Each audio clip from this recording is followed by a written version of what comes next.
Hey everybody, it's Rockula the Multiple Man, and I'm very fortunate to have with me right now Mr. Casey Orr.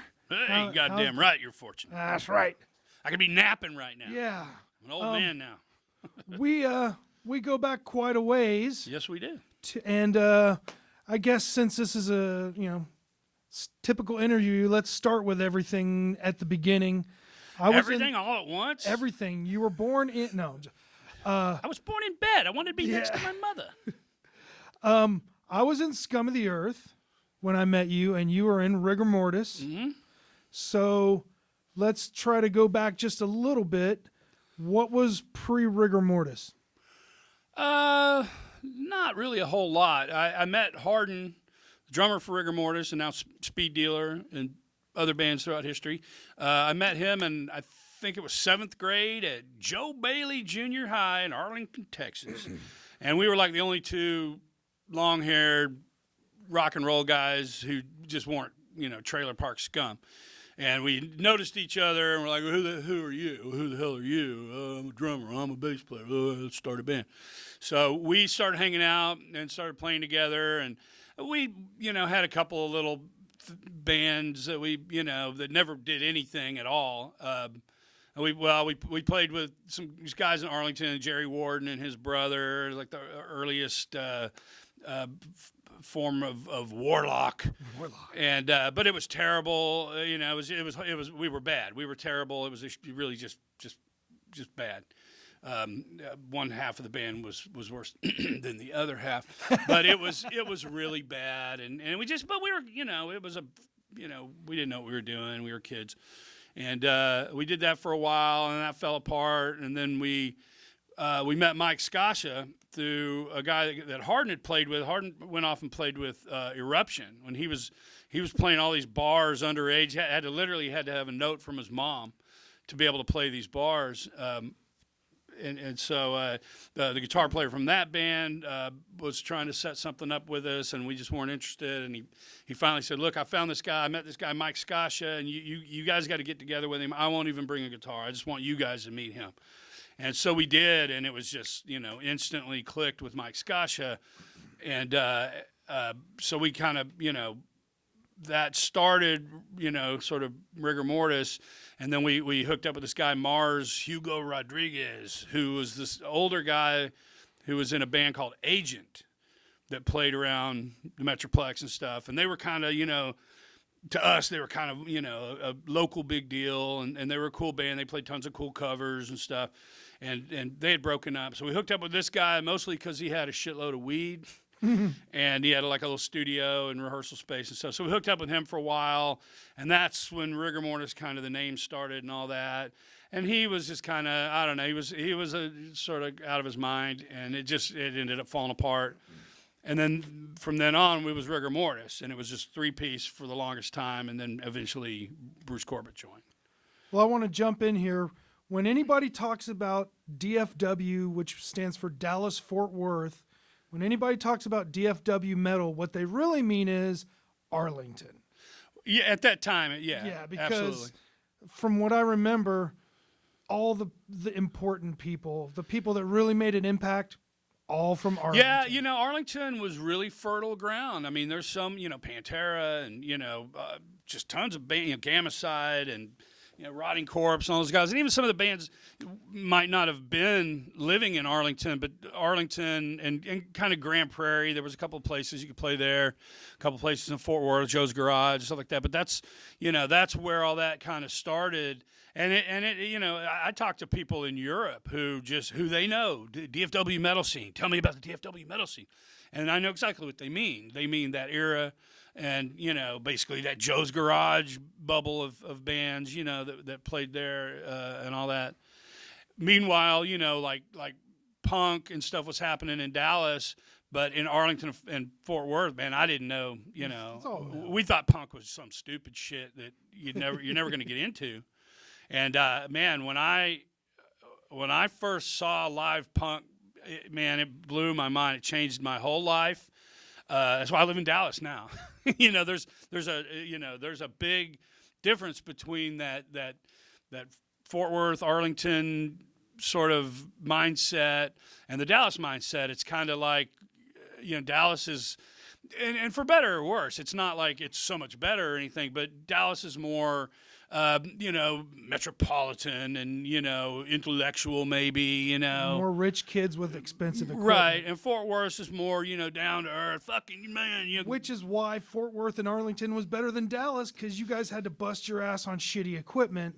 Yeah. And all of us rich kids, because I was a rich kid, man. I had a double bass Pearl kit with Zildjians and all that shit.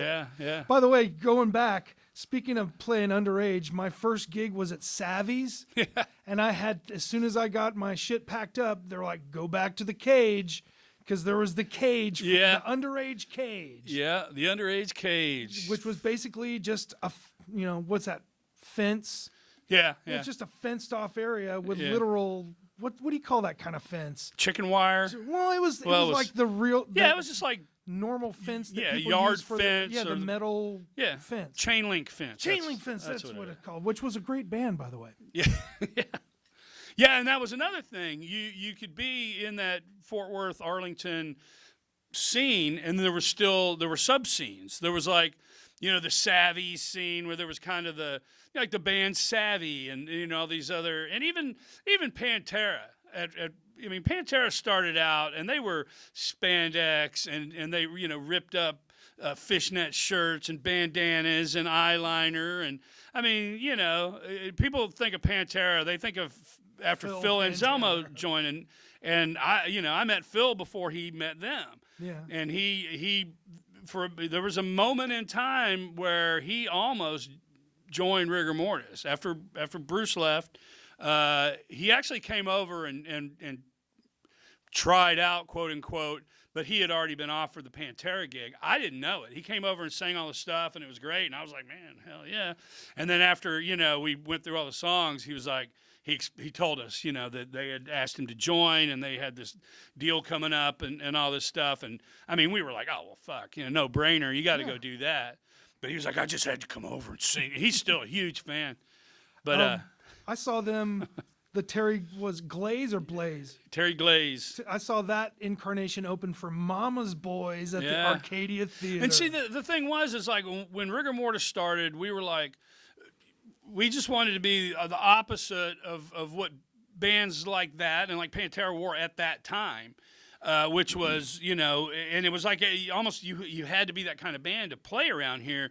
You had to play like 3 sets a night and like 85-90% cover tunes, and it had to be approved by the club guy and all this shit. And so we were like, fuck that, man. That's bullshit. We want to play a show, We want to bring in 2 other bands, have 3 bands, and play like a concert. And Joe's Garage was like the first place that let us do that. But that's how Pantera got so fucking good, is from teenagers, man. They were playing 3 or 4 sets a night, 3, 4, 5 nights a week. And, there was always this like petty, stupid rivalry, which was mostly, our fans thinking that they were backing us up, but it was stupid. These guys were way better than we were because they were playing all the time and they had advantages that we didn't have. And we were just stupid cavemen and we didn't give a shit. We were just drunk and smashing stuff, but we were like on our own way, doing things our own way. And that was that. And, it's funny looking back on it because it's just like, man, we should have been so much friendlier to those guys all the time. Well, yeah. So and in the end, we all got along, man. Every time I saw Daryl or Dimebag, he was cool as shit to me, man. He'd be buying drinks, hand me a hand. I was at the basement one time, and he's like, hey, man, Orr, what's going on, man? Here, man. He's reaches in his pocket, pulls out, a entire fistful of Valium. Like 100 Valiums in his hand, and just sticks them in my hand. They're falling all over the floor. I'm like, what the fuck? Dude, those are for you, man. I'm like shoving them in my pocket. But they were all cool, and I was still friends with Phil. Yeah. I'm getting old, man. I'm like, brain farts that are just Since we're talking about places that you played where you didn't have to, audition and submit a song list, let's talk about some of those places like Tombstone Factory is Yeah. one I can remember. Cinder block building with like zero airflow. And it's like Just- the PA was for vocals only. Yeah. I can remember when the Cro-Mags and Destruction came to that gig. Destruction saw the venue and they're like, fuck you. And they just turned around, got in their bus and went to San Antonio. Right. And then the Cro-Mags played. What are some of the other places that were like DIY places? Oh, man. They all seemed pretty DIY, Yeah. even the ones that weren't, because they were just Honest Place. Slip Disc. Circle A Ranch, which Circle- is yeah. that's Just before my time.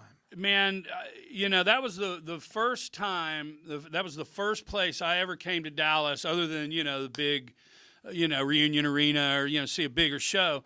Somebody, man, I can't remember. I want to say it was Jerry Warden, who was Warlock and various other things, but I want to say it was him, and he told me and Hardy, he goes, you guys need to go check out this place in Dallas. It's a punk rock club. It's called the Circle A Ranch, and it's just insane, and you guys will love it. And so me and Harden we drove out, and I can't even tell you who was playing. I don't think we knew who was playing anyway. We just went to this place. And we walked in, and you have this dingy little shithole place. You had to go up these stairs, rickety wooden staircase, worn down from 100 years of whatever various things that place was. And we got up to the top, and there was this skinhead guy taking money at the door. And I just, I didn't even pay attention to him. I just handed him my money and just, bleary-eyed walked in like, what's going on in here? Band's playing, people are moshing, slam dancing. I'd never seen it before.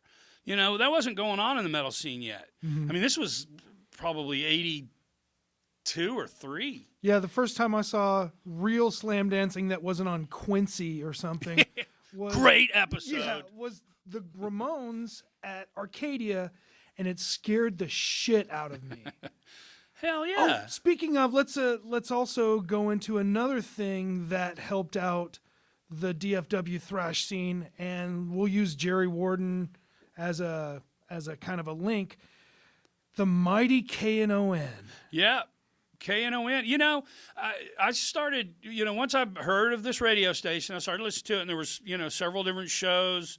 I can't remember what all the names of the Well, shows. Cabe and Scott from here. Okay, I came from Lake Highlands, the rich kid high school. So we had Cabe and Scott, and I went down to that shithole house where San Jacinto. You were afraid you were going to fall through the floor, and any minute that place was going to collapse. Or get mugged on the way from your car to the door. Yeah. By the punks hanging out on the fucking doorstep. Yeah, by the DJ maybe. Yeah. You never know. Jerry Warden was a DJ. Yeah, Jeff Lyles. Jeff Lyles was a DJ. Yeah. Chris Thomas, who I was in Scum of the Earth with, was a DJ. So if you guys are British, what was his name? Rob. Was that DJ Stereotype? Might have been. The only British guy I knew was DJ Stereotype, who he died that in a guy was car cool, accident. man. Yeah. But if you're sitting here listening right now going, what's up with the DFW scene and why is it so legendary? KNON has got to be one of the main reasons because... Well, and before they played any metal there, they were playing punk. And doing benefits. And go back to the Circle A Ranch. I mean, I walked in the door, and it was like John Belushi in the Blues Brothers when he's in the church. I mean, I've never had a moment more like that in my entire life. I was just like, this is, and it was all skinheads and mohawks, and me and Harden with our, metal long fucked up hair, and we're wearing spikes and shit, and I was just like, holy fuck, this is it, man. This is more intense than any metal show I've ever seen. These guys are nuts. The bands are jumping off the stage. It was insane. And from that day, I found out about KNON metal shows, or punk shows, rather. Sorry. And I started to listen. I started taping all these shows, and they wouldn't even say what half these songs were or who they were by. It'd be 15 years and they before wouldn't even I'd censor them. No, not back then. They played Nazi punks fuck off. Yeah, eventually. On the air. I had a good story with Rob. No Effects. What is it? 2 heaves of and a bean in a whatever. Yeah, 2 heaves in a bean. And well, no, it was 2 heaves of The title of the album is Two Hebes and a Bean. Well, because it's written on there's 4 of them. There was 2 Hebes. Well, it's on their the drummer, chests. and then the drummer isn't either one of. Anyway, it's beside the point. But he had just got the CD. It's brand new, and he's like, "Oh, we should play a new song off this." And I was like, "Well, please play this song on the radio, of course." And so we played it, and he's like, "Oh, great." And then gets to the last verse, which is just, basically they're hoping you play it on the radio, and it gets to the last verse, so you get your license pulled. But by then it was too late. So then the natural progression after Circle A Ranch was Theater Gallery. Theater Gallery, yeah. And the Honest Place. Yeah, and then there was Club No, there was Main Bar. And then there was the Pagan Fest. Which by the way, I got all the footage for that, and I put it up on YouTube. So if you're looking for anything video to go with this, I've got a playlist called DFW, I think DFW Metal or something like that. Let's talk about Theater Gallery, because if the Ramones show scared the shit out of me, Theater Gallery fucking terrified me. Because we had a big problem with Nazi skinheads, and I was at that show where you guys almost got in a fight with all the Nazi skinheads. Our fans were mostly, good old boy redneck metalheads from Arlington, Fort Worth, and so they'd come out to see us wherever we played. And, Theater Gallery was, most of the time it was, bring your own booze. And so you got a bunch of, like, hillbilly redneck metalheads in there and a bunch of, like, goose-stepping Nazi skinheads who just, they ruin everything. And they wanted to clash with long hairs because, because they're long hair. And, of course, they didn't take into account that these guys love to fight too. And so there was some hellacious brawl. We'd be on stage playing, just laughing our asses off, because it was like an old West movie, man. There was chairs flying, bottles flying, and a good deal of the time we would get involved, or somebody crashed into Hardin's drum set that one time. Yeah. But for the most part, outside of a couple of fucking total dickhead fucking skinhead assholes, most of them were cool with us. We were sort of like the Motorhead of Dallas. I guess we were the first like really, really heavy local band to infiltrate the Dallas scene. Our first show was at Circle A Ranch. Our first Dallas show was at Circle A Ranch, and the skinhead at the door was Little A. Yeah. He didn't say anything to me because I just sort of threw the money at him and walked in. But Hardin was sitting there, counting his dollars to give him, and he said something under his breath about Hardin's hair. And Hardin just stopped and was like, "What the fuck, dude?" And called him on it right there. And was like, "Dude, I'm just here to see some fucking cool bands. What the fuck? 'Cause I got long hair." Just, and Little A just like looked at him like, "I can't believe this dude's bucking up over me saying something under my breath." And he's like, "All right, you're cool." And we got along with most of the skinheads after that because they couldn't believe we would just had the balls to walk in on their turf, and we were having a blast. And they were like, "Well, fuck them." But there was a couple of guys that they never were cool to us, and they're probably dead now, I hope. Fuck them. Or in assholes. prison.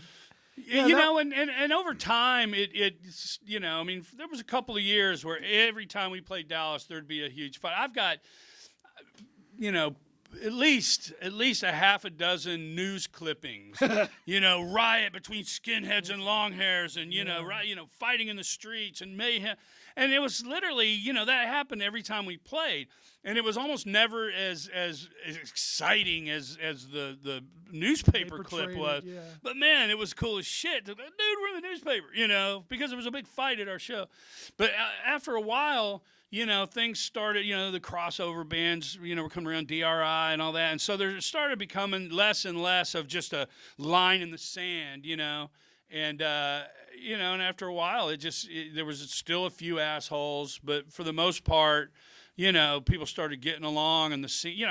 Man, when we were playing down in Deep Ellum, we'd play, and then and all the guys from Horton Heat and Edie Brickell and the New Bohemians and all, they'd all be hanging out at our show. And then when we were done, they were playing across the street, and we'd all go hang out with them. Oh, Profit Bar, that's another Profit place. Bar, yeah. By the way, you must be psychic because the next place I was headed was Crossover. So yeah, I guess we could talk about that. The whole thing with us and Scum of the Earth is that we really did enjoy punk as much as we did metal, and it seems like it's kind of weird to tell somebody what it was like. You know, it's kind of like, you know, my mother telling me about shows that she saw in Macon, Georgia with Little Richard, where there was a fucking what do you call those, velvet ropes and shit down the middle of the venue, and all the black kids were on one side Yeah. and the white kids were on the other, and Little Richard would say, okay, last song, and they'd all jump over, and my mother did the dirty dog dance, which is like 50s twerking with African American gentlemen.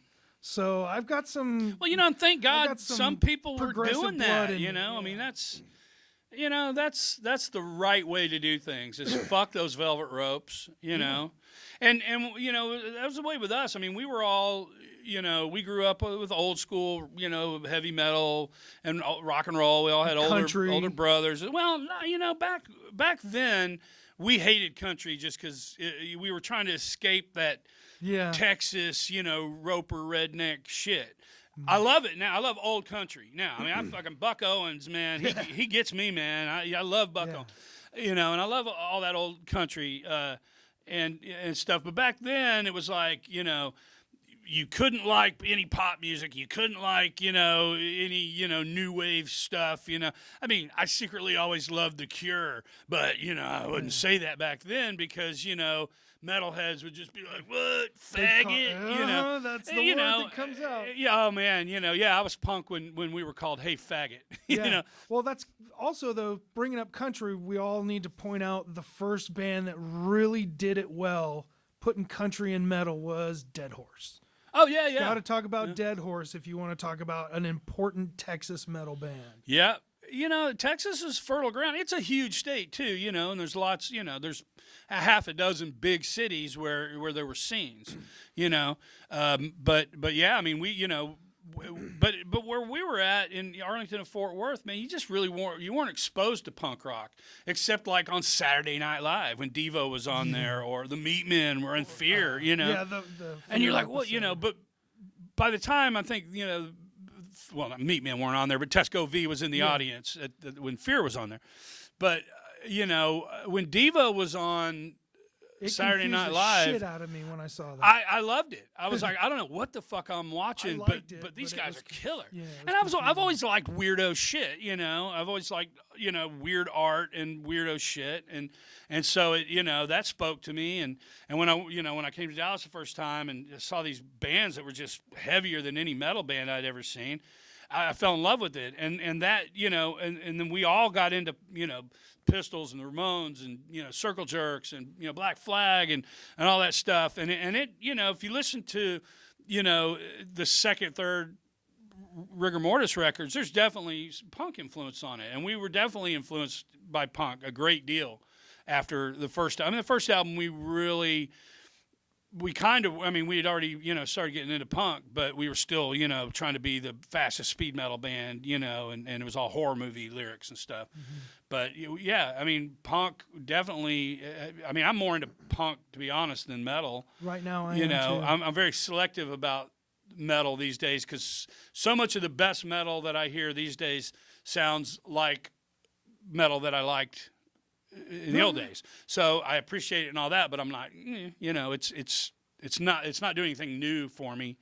Whereas punk to me doesn't have to do anything new. Well, it doesn't age. Punk doesn't age. It's like rock and roll. You know, and punk, you know, is got this weird raw emotion that if you don't get that aspect of punk, then you're not going to get punk. Like there's nothing that makes me feel more emotional than a sloppy punk rock love song.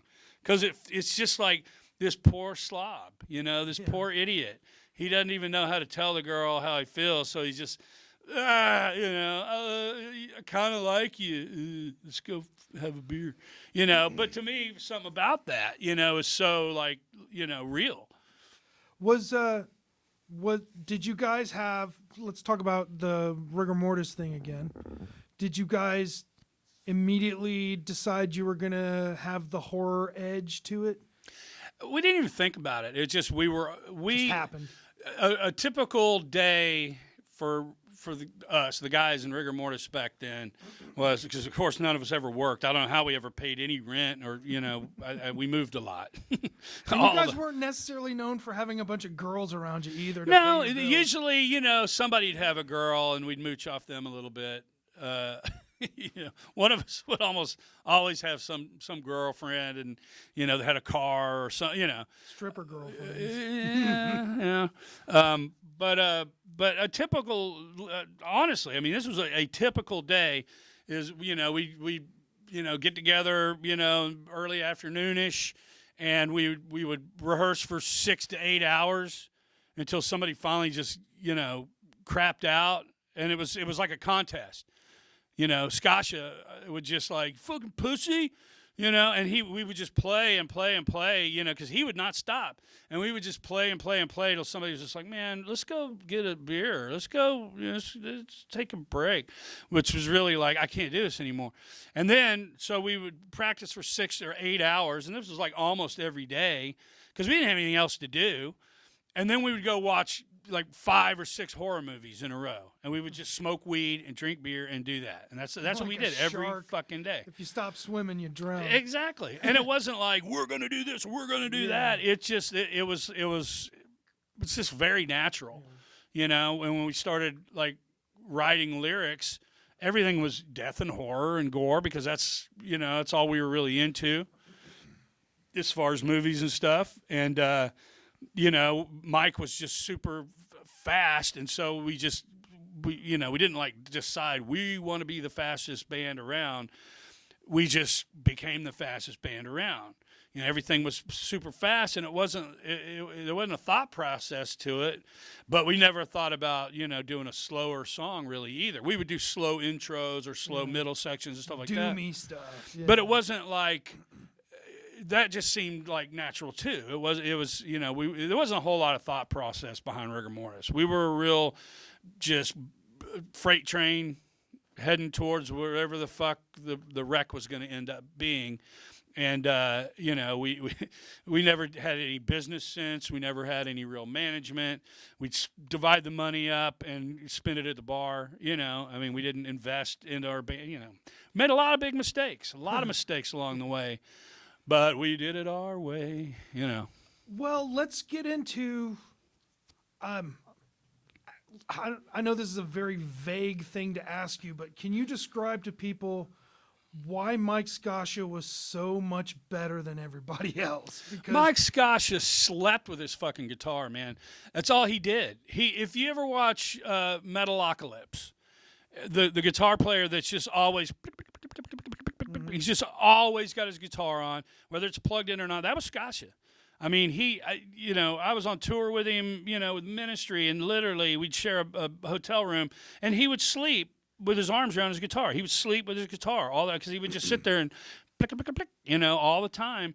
And he was a natural too.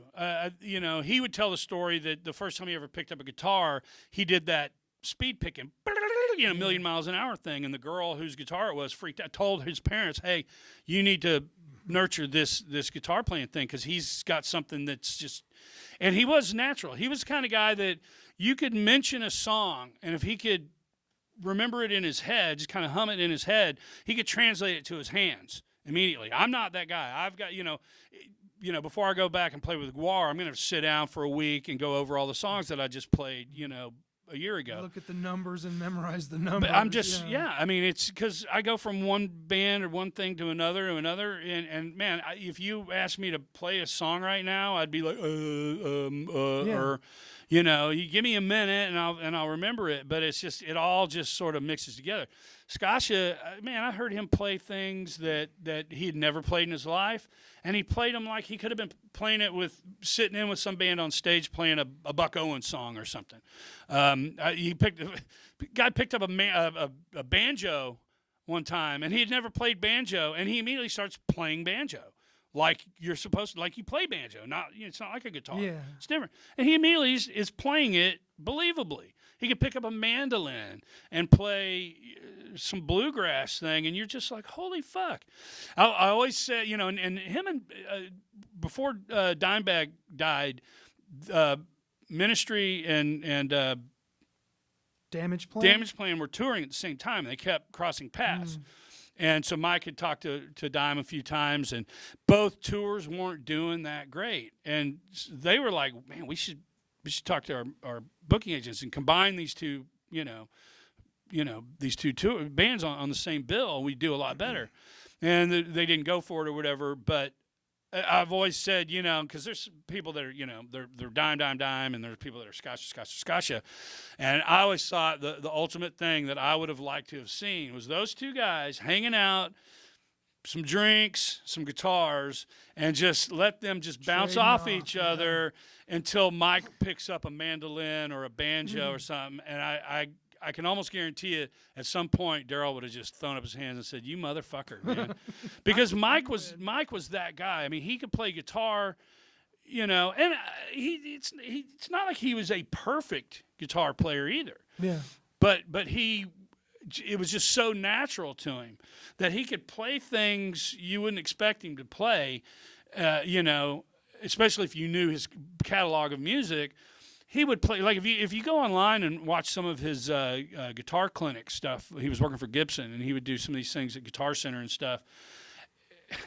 Some of these stuff he would play was just beautiful, just this beautiful acoustic stuff that you would not, if you knew Mike, unless you really knew him. Yeah. You just were like, wow, so many people don't know that about him, and I'm sure Dime could play things that no one would expect him either, but I gotta believe that at some point Mike would pick up some fucking weirdo dulcimer or something and go, "What the hell is this?" And he'd play something, and Daryl would go, "What the fuck, man? You're a freak. How do you know how to play that?" Well, the first time I heard this term, it was talking about Stevie Ray Vaughan, but I don't know if I'm gonna get it right, but it was basically people whose souls are connected directly to the tips of their fingers, and motor functions or skills don't get in the way of their soul going right into the tips of their fingers. Oh yeah. Mike would. I don't know. I don't know what he was thinking when he'd be on stage playing. I'm thinking about what I had for lunch sometimes. I'm thinking about how stupid that guy's shirt is, or I'm very distractible.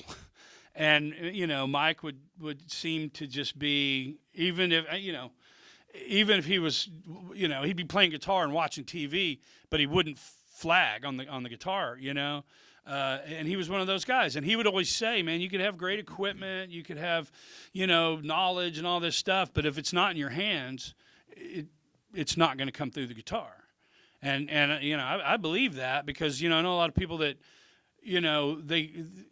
I've sat in with people. The bass player lets me use his rig. I get up and make an adjustment or two on the amp, and I play on his stuff. And he's like, "What did you do? How did you do that?" Yeah.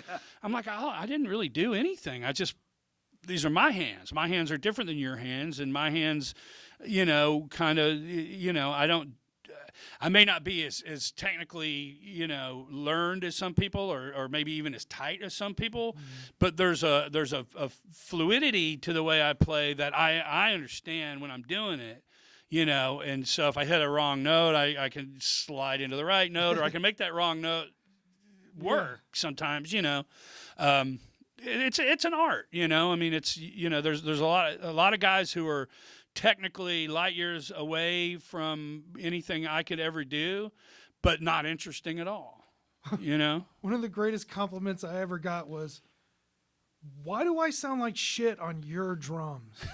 But you sound great on your drums." Because my drums are tuned to sound like shit if you don't play the way that I play. Exactly. They sound ugly and all that shit, but if you play them the way I play it, then they sound and good. I think that's when you play for a long time, or you learn more or less on your own, and you create your own style, whether you do it consciously or not.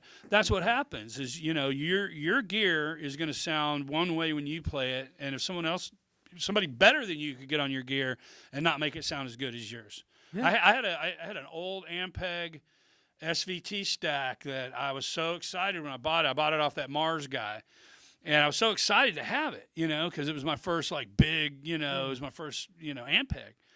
I could not get it to sound like anything good. And I finally sold it to a friend of mine who cut the cabinet in half and made a 410 out of it. And when I saw him play, I was like, fucking sounds, that's like the best bass tone I've ever heard. And he goes, it's the same thing. I'm using half the cabinet instead of the whole thing. But the tone, it was just, blew my mind. It's like the bass player for No Means No. He's got one of those Marshall Jubilee heads. And I had one of those, and it was okay, but I just never really got the sound that I liked out of it, and ended up selling it. And he's got this monster tone, and I don't think he's using any pedals or anything. I think he's just going through the head. And it's just, different people get different tones out of gear that you can't really figure out how they get it. It's just it's a physical, mental, whatever it is. But well, speaking of gear, then in my head, the Gibson Explorer bass is the Casey Orr Rigor Mortis. What do you call those? Signature model. Yeah, I wish. I wish Gibson would make a Casey Orr. But to me, that's your bass. Well, that was the one. Mortis. I mean, now I started out. Rigor Mortis. That's where I was going to go. Where'd you go? What was your first bass? And well, let's talk about that shit first. Well, the first bass I ever had, I have an older brother, and he got me into music. He sat me down, made me listen to the Beatles and prog rock, yes, and King Crimson and ELP and all this stuff. And so from an early age, I was being forced to listen to all these bands that had phenomenal bass players. So right away, I knew the difference between guitar and bass. And, I was hearing these guys that were playing bass, like a lead instrument and stuff. And he saw that I was getting interested. He had a P bass knockoff. He gave it to me, and then a few months later, he decided he wanted it back. So he goes, "Well, I'll trade you this." And he gave me a legitimate 1965 Hamburg-made Hofner Beetle bass, all original case, everything. And I was like, "Oh, I don't care. I don't, okay," because I just started plunking around, so it wasn't a big deal. And then, so that was the second bass I had. And then, Where did that end up? Well, I was junior high or whatever, and I'm trying to, get together with some guys and play. Nobody would play with me because I didn't have a real bass. I had this stupid hollow, Beatles bass thing. So at one point, I decided, well, man, if I want to play with anybody, I need to get, a regular bass. So I took it to Guitar Show in Arlington, and I walked around with this thing all day, and nobody wanted it. Nobody would make me any offer on it whatsoever. And finally, some guy's walking past, and he goes, "Is that a Hofner in that case?" And I was like, "Yeah." Booth, $240 or whatever. I'll give you $250 for it, as long as it's not broken. So I walked around a little while longer, knowing that, come on, it's worth more than that. Nobody wanted it. $250 was all so I finally, I sold it to the guy for $250, and I bought a PVT 40 bass, which I wish I had back. Tanks. Oh my God, it's like 1,000 pounds. Crush somebody's skull with that fucking thing. But now they're like sought after. People are looking for. So I had that for a while, and then I think the next bass I had right before Rigor Mortis started up was an Ibanez Destroyer, a red Ibanez Destroyer bass. Another one that I wish, I'm kind of on the lookout for another original one of those. And then eventually, a buddy, I can't remember. I run into the guy every now and then. He reminds me, but I can never remember who sold me the bass. But a buddy of mine sold me the Explorer bass, and so that was the Rigor Mortis bass. I recorded the first album on that. Played with that for years, and then at some point, probably around the time that I guess Mike joined ministry full time, and we just weren't doing anything, and the band just kind of floundered and fumbled and didn't do anything. At some point, I had it in pawn shop and got sick of making payments on it and ended up losing it in the pawn shop. But flash forward many years. You know Zach Blair, a buddy of ours. He was in a band called Hagfish here. He was in GWAR for 3 years, which is insane if you think about Zach being in. And now he's in Rise Against, and he's doing quite well. But he's one of the best dudes I know. And he texts me one day and says, "Hey man, what's your mailing address? I'll send you something." I'm thinking a CD or T-shirt or I come home from work like literally the next day, and here's this fucking long box leaning up against my outside wall, just begging to be stolen. Yeah. And I'm like, holy shit! It was like 2 p.m. I'm glad I came home early. And guess what was in it? Yep. A white, the exact same year Gibson Explorer bass. He found it. He said he was just online dicking around on the used section of Guitar Center webpage, and he found it. He found it in Oklahoma City. So there's a chance. Yeah, because you didn't know the serial number. I don't know the serial number. It may be in one of my many boxes of old paperwork. I have no idea if I ever wrote it down or not. But it's possible that it's the same bass. Unlikely.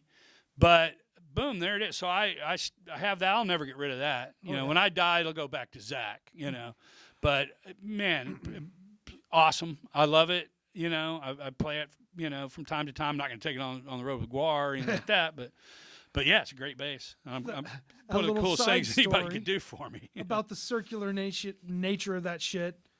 Hardin, when you guys got the deal with Capitol, bought that fucking legendary sonar kit. Yeah, got it cannons stolen. Yeah, and then somebody calls him up, dude, I can see your fucking drum set in a pawn shop right now. I believe it was just the shells too. I think the hardware was gone, maybe. But still, they recognized, these drums, because they're giant toms. This is a huge. I played that drum set. It was hard to play. Yeah, he was out with Speed Dealer, and they were. It was a thunderstorm, and one of them was sleeping in the van, but it was this thunderstorm going on, and somebody broke into the trailer and literally stole everything out of the trailer except for Rodney had a Ampeg head that he had rehoused in some kind of fucking the heaviest wood known to man. I don't know, like oak. I don't know what it was. It was at my house for a while, and I finally was like, dude, I can't really even lift this by myself. It's that heavy. I go, you either need to come get it or I'm selling it. Yeah. And the story goes, it was once owned by Dee Ramone. I don't know, blah, blah, blah. But they left that because it was so fucking heavy, and they stole everything else but that, and I think a bicycle they had chained in there. But yeah, and then somebody saw Hardin's drums, and he went down, and he had the serial numbers and stuff. And it's crazy how shit comes back to you sometimes. Yeah, yeah. Gosh, this is going to be the part that I edit out because I'm trying to figure out where to go next. Do you want to go to ministry from Rigor Mortis from here?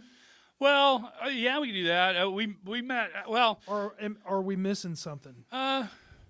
No, because the ministry thing pretty much starts when we were recording the first Rigor Mortis album.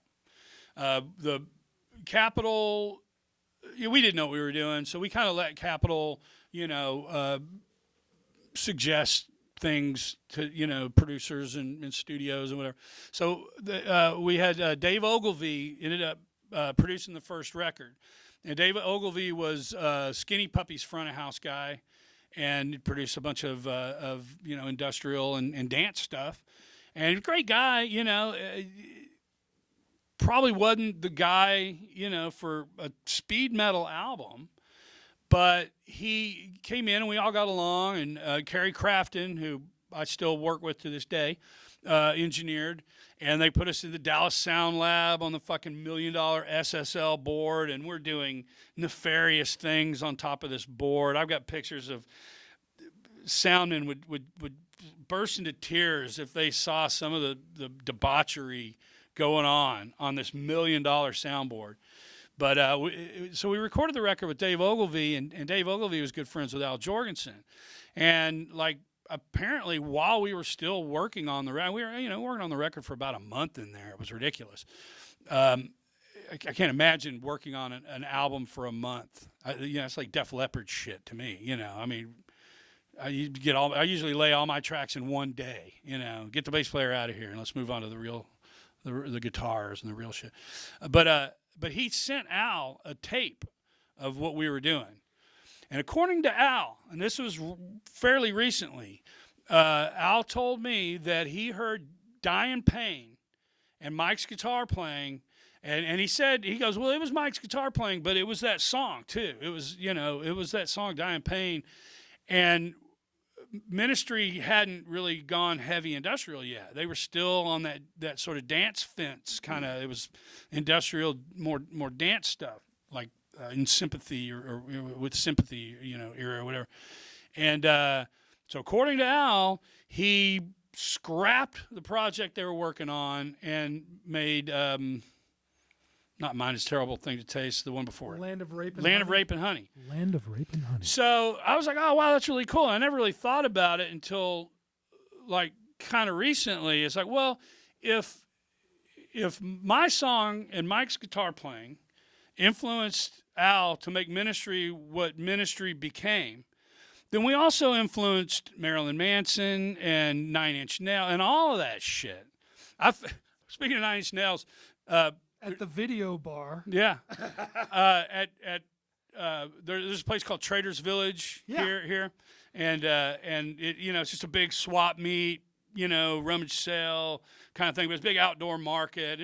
Back in the day, man, it's where you went and got your biker rings and your spikes and your cool bootleg T-shirts.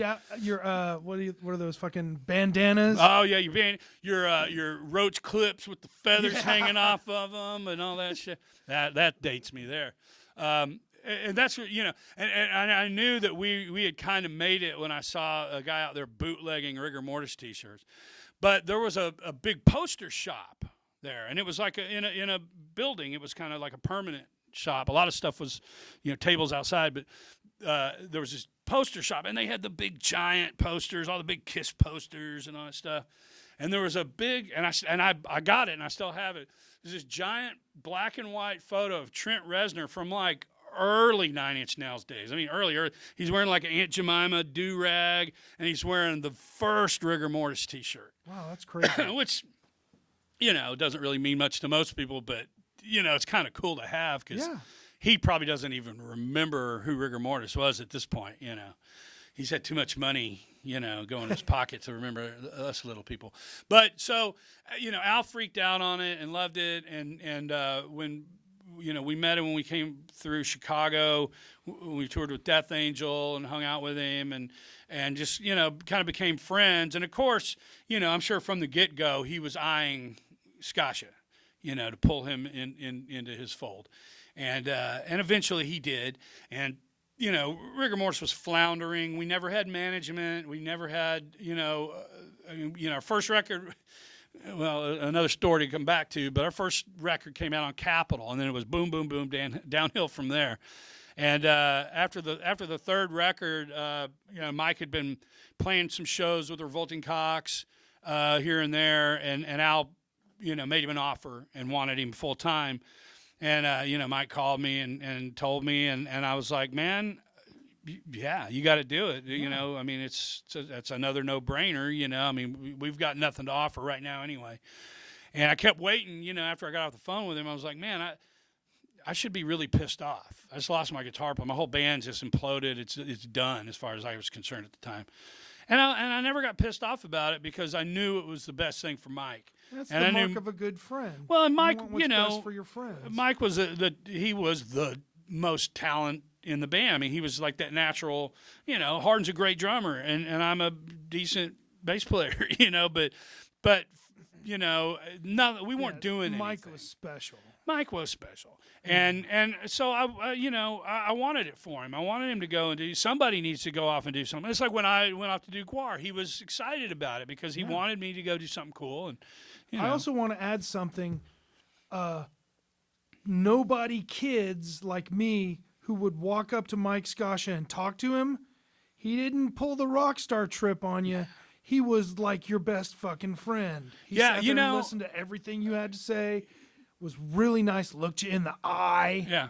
Wasn't, like, okay, kid, get the fuck away from me. Yeah, he was. Yeah, Mike was for real, man. I mean, he exactly what you said. He would look you in the eye, he'd make you feel like even if you were, driving him all over town and doing bullshit, grunt work for him and being his little toady, he still made you feel appreciated, and you never felt like he was using you, because he might give you a guitar, I mean, he would do that, he never did that to me, but at least he didn't act like a dick and treat you like no, shit. exactly, and and I always, and not just me, but everybody appreciated that about Mike. And I still hear the stories.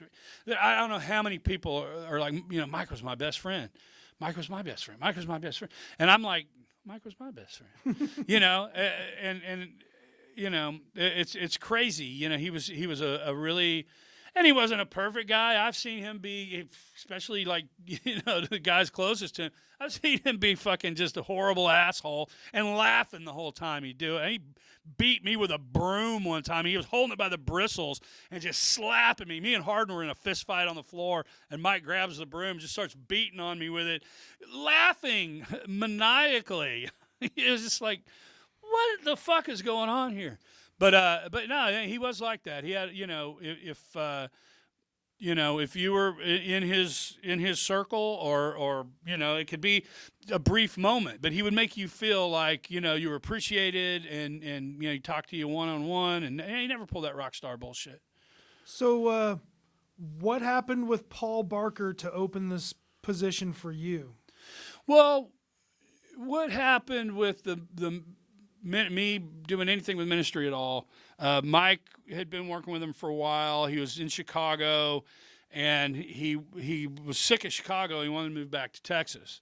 And he was still, working with him and everything, but he wanted to move back, him and his girlfriend.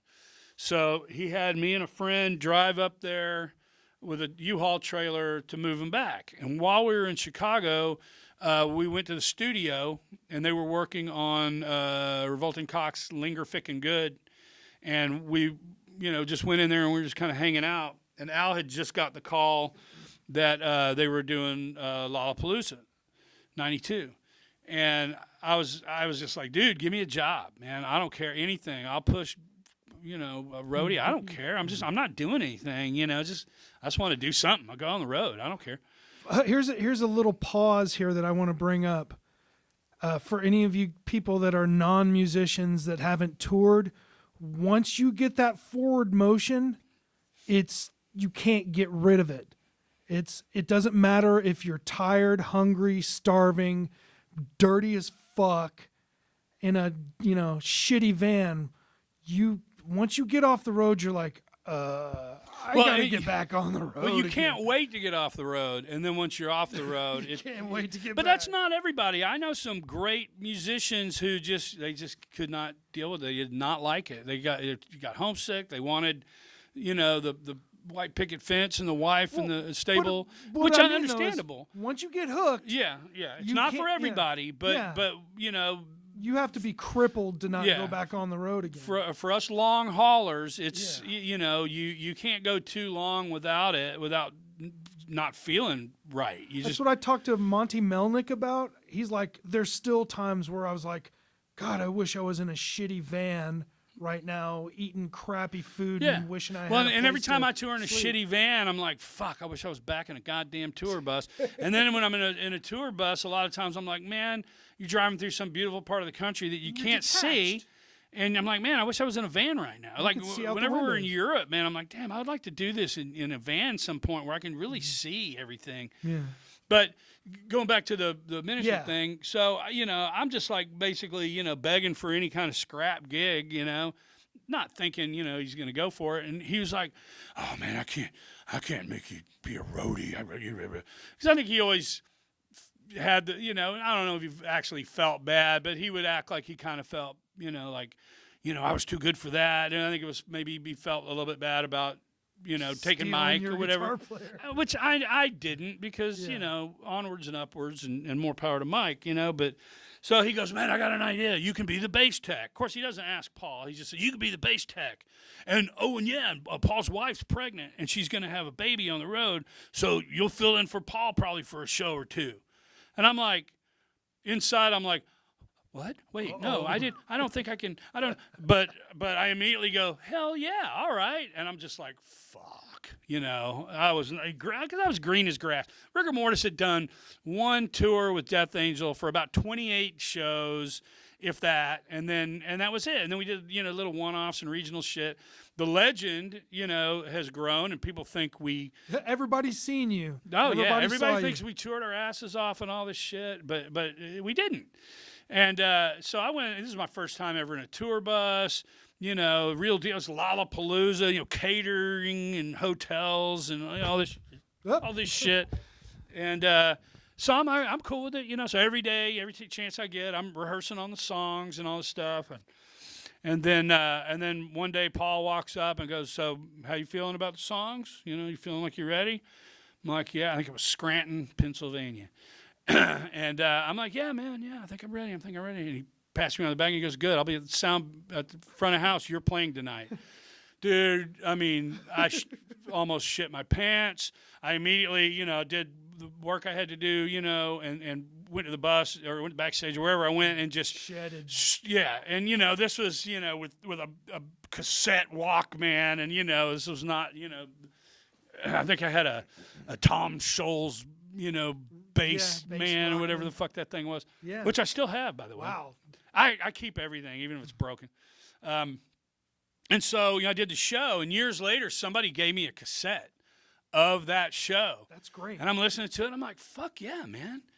That's did pretty all right. good. And there's this one part, dun-dun-dun-dun, dun-dun-dun-dun, bam. Just this note, just through this note. And somehow I hit a note that was just not anywhere in the area code of where it should have been. But other than that, it sounded pretty good. And apparently Paul didn't hear that because he didn't say anything about it. But then it ended up, I think I played, when his wife finally, was about to give birth, he took off. I ended up playing 6 shows. And one of them was Dallas. And Chris Cornell's on stage, Kirk Hammett's on stage, I think Scott Ian, I don't know who all, but it was just, and I'm backstage, and Al comes up and he goes, "Hey," and he's got Flea with him. And of course I'm on the tour, so, we see everybody around. I wasn't like, "Oh my God, it's Flea."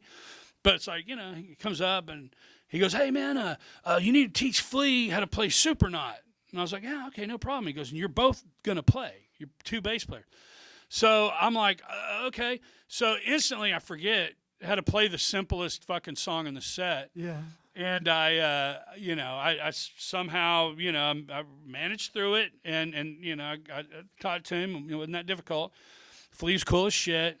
And we both play. I'm on stage playing next to Flea, and I think Chris Cornell, and I don't know who else is. There's all kinds of people just coming in and out during that set. It was awesome.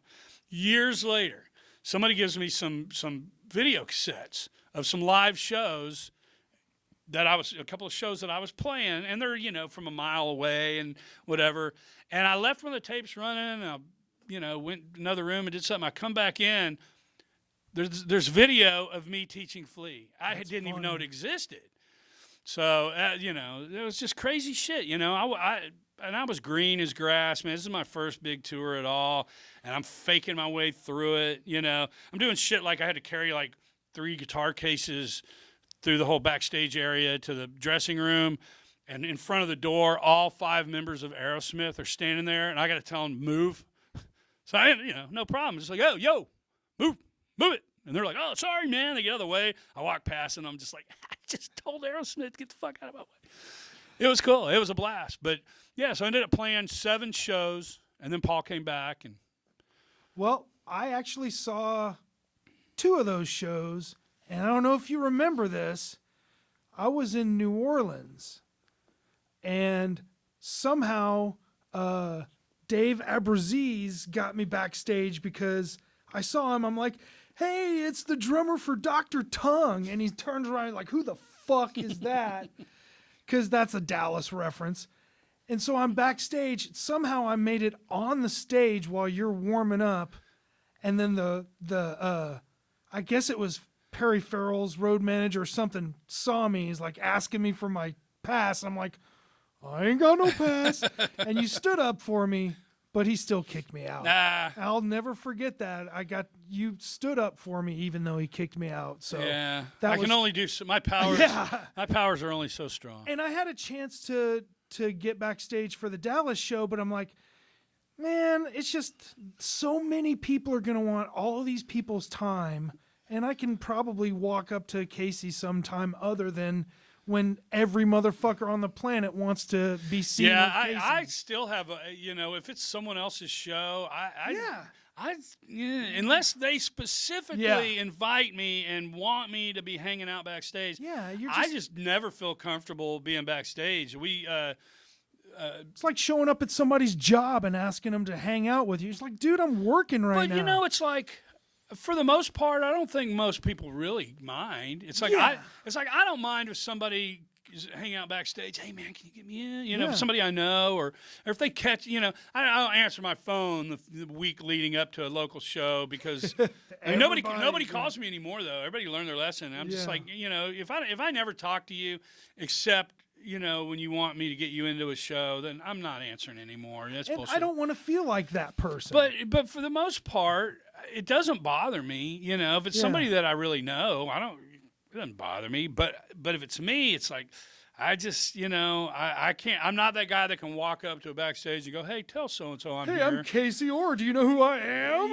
Or even if it's just like, "Hey, did you tell somebody from so and so that and I know that most of the time it wouldn't be a problem, and they don't care, and probably the person at the door probably just let me in anyway, know. But it's just. But because you see all those hangers-on that try that shit constantly, you just don't want to be one of those people. It's kind of that, but it's more just like, I know it's their. It's distracting. The bus is their house. The backstage is their office, and the break room. And I know most people really don't mind. If they're hanging around, they're hanging around, and they don't really care, at least come and, talk to you and stuff.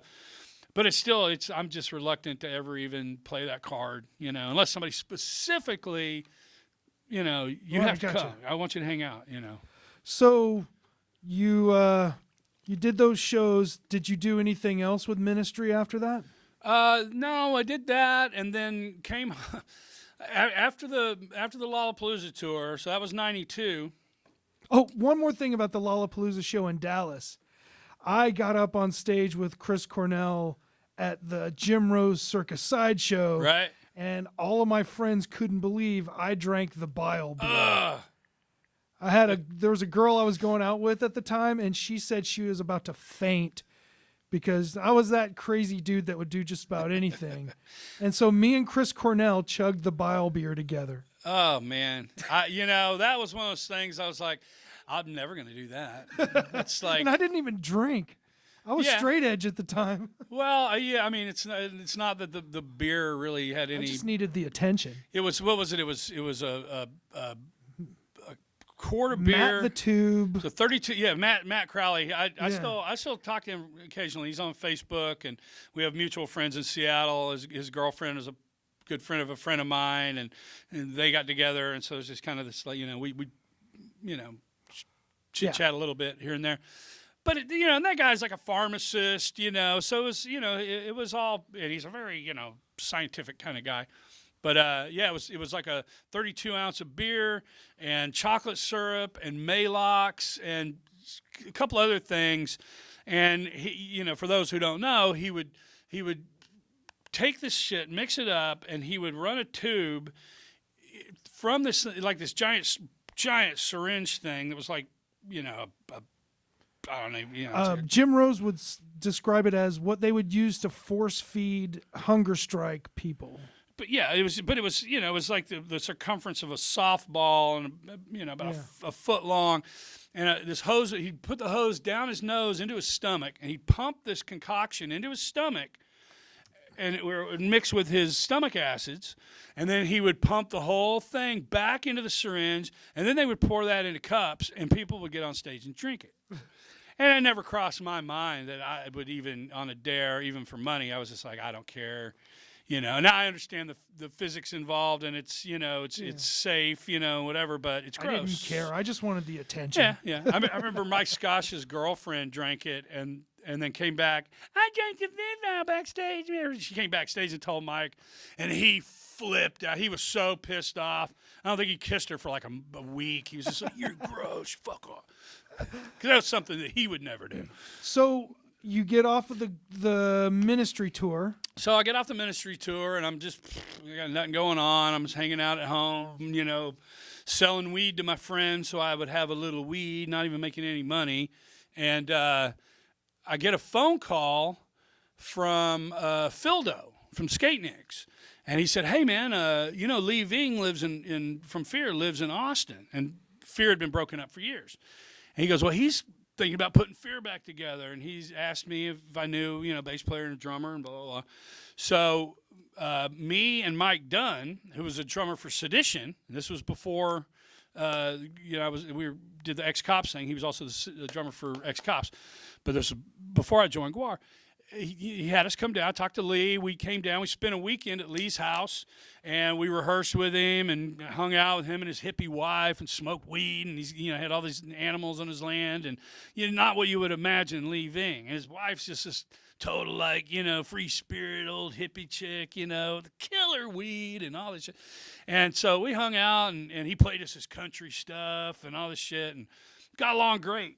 And then he called me after I got home, and he goes, "Hey, man, you know, I really, you know, really liked you. I think we could work together." And he goes, "I really like Mike Dunn, but he's like 20. And he goes, my kid's like 20, and it's just kind of weird." And he asked me about Hardin, you know, if I thought Hardin would be interested. So I know he would be. And he's like, "Well," he goes, "well, let me tell you what, I'm going to L.A., I'm meeting with some label people and this and that, and but I think, you know, you talk to Hardin, and I'll give you a call, and you know, we want to get back, maybe we can all get together and this and that." So I'm like, "Cool." So a few days go by, and I get a phone call from Tommy Victor from Prong, and I assume Mike Scascia or maybe Al gave him my number. He's looking for a bass player, and I'm like, "Well, you know, I'd love to, but I'm pretty sure I got this Fear gig, you know." And I'm thinking, to me, Fear, you know, would be, you know, the pick of those two bands. Yeah, because Prong still hadn't. Yeah, but it was fucking Fear, man. Yeah. You know, my mind was more punk anyway.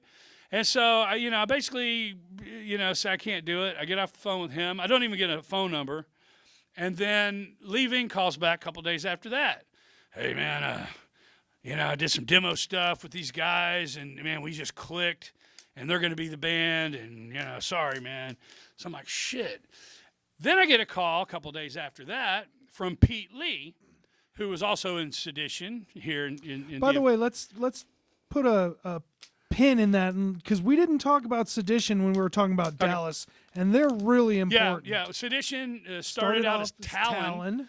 And it was Turner Scott Van Blarkum, who's still a fixture. Turner Warner Biscuit Burner. Turner, yeah. Turner's still the man. He's still a downtown fixture, and great fucking band. I mean, you go back and listen to their very tapes. Technical, really fucking good songs too, man. It's really good stuff. I think I like them more now than I did at the time. But Brian as a drummer, I was kind of a snob. I thought I was better than most people, but I didn't think I was better than Brian Dunn. Mike Dunn, sorry. Mike Dunn, and he still is. You know, he doesn't really. Sorry, Mike. He doesn't really play anymore. He ended up saying, you know, "Fuck this shit. I'm never gonna make any money," and he went on and made money, and he's got a nice, you know, great family and everything. His family's kick ass, and he's kick ass. But he was like this kid when he first auditioned. Me and Turner were living in a house together, and he came, you know, and it was. I wish we'd have filmed the whole thing. It'd be a great edit of lousy, stupid drummers that came over, and they were just ridiculous, you know, full of themselves. For Talon? This was for, I guess it was for Talon before, because Talon. Phil Lee played drums with him, I think, at first, Talon. Okay. And then I think Mike Dunn... Pete's brother. Yeah, Pete's brother. And then I think Mike Dunn came in when it was still Talon, before they changed the name. But this kid comes in, and he sets up his drums, and we're both looking at each other like, he's like 12. He was like 19. Yeah, he's very young. He was like looking even 19, for his yeah, age. yeah. And man, he started playing, and I just looked at Turner and I went, Yeah.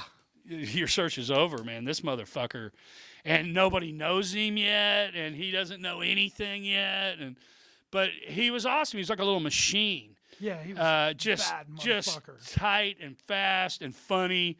He'd fuck with you while he's playing, still does. But yeah, I'll skip ahead. He ended up being the drummer for Ex Cops, and we did a reunion show. I guess, like 10 years ago, for the GWAR, and we all got back together, and it was like we never skipped a beat. It was great. Mike Dunn came back and just nailed it. It was great.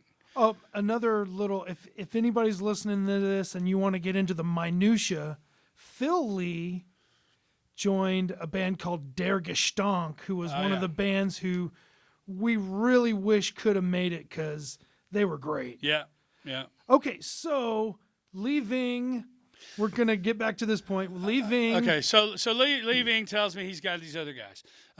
Tommy Victor calls me, and I kind of blow him off. Don't get a callback number or anything. And then I'm sitting there like, shit. Lee calls me after I talked to Tommy. So now I'm twiddling my thumbs. I had 2 potential gigs, and now I got nothing. And then Pete Lee calls me and said that Mike Bishop has left GWAR, and they need a bass player. They need a new beefcake. And he's like, dude. And you're beefy. Yeah, and I like cake. No, but I mean, me and Pete, the last time we had worked together, like basically told each other to fuck off and I'll never work with you again. So, the last time we tried to get something together, we were just like, we can't work with each other. And so, it was strange that he even would say, I know the guy, but he told him, I know the guy and you got to call this guy. So he says, man, they want you to come up and audition. And I'm like, fuck yeah, man, GWAR? I was a fan. I was into it. GWAR was, first time I saw GWAR, I realized that's. Where was that? It was at Tommy's. That's the show that I was at. Was it the Scumdogs tour? It was, no, it was. The one after it for America to be Destroyed. Yeah. I got to see the obviously, because I just gave you the Scumdogs t-shirt. Yeah. But, that was my first GWAR Well, and I'd show. seen him, I saw him on Scumdogs, and then I saw him the second time, I guess, was America Must Be Destroyed. And the second time, it was after that Pete had called me. And he, so he's like, yeah, man, you come up here, you're the guy, you're a ham, you're funny, you can play. Plus, you can defend yourself. Yeah, and others.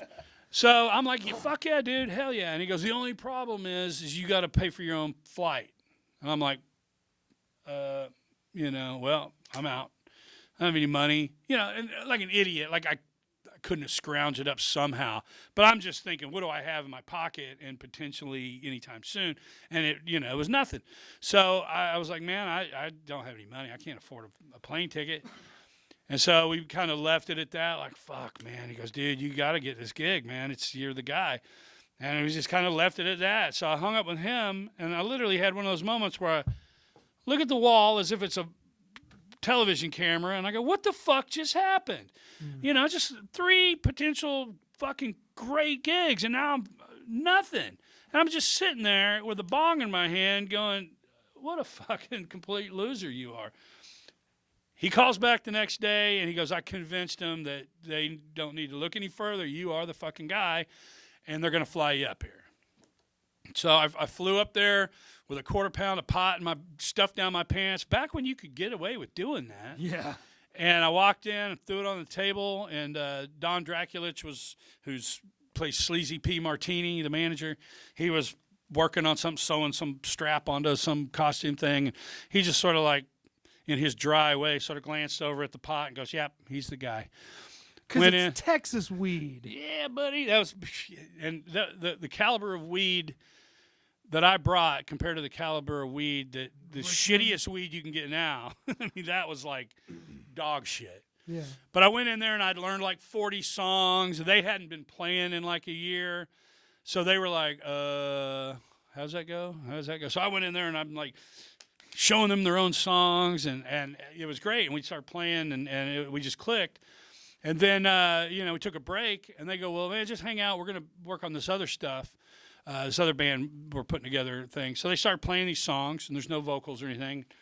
After a couple songs, I'm like, well, what is this? What's the band? And they explained to me they had shot some video. They were doing one of their long-form videos, and one of the scenes had Pete and Dave Brocky dressed as cops, and they were investigating this murder thing or whatever. And it's just a brief little scene, but they're standing around these police costumes all day long.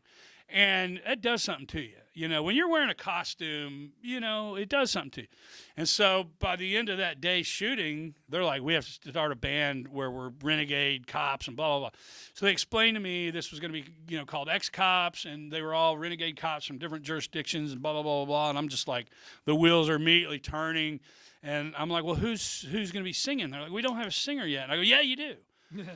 I said, Tub Tucker, Texas Sheriff, fucking Roscoe P. Coltrane, fucking Southern fried son of a bitch. And they're just like, okay, yeah, all right. And so they keep playing. By the time they were done rehearsing, I had lyrics to 3 songs written, and you showed it to them, and they're like, so we start, you know, the next day I start singing with them, and it was great, man. It was just one of these things. And then we went out and we opened up for GWAR, like on the maybe I remember that second tour I ever did with them. I mean, and we opened up every show. Nobody knew who we were because we hadn't put anything out or anything.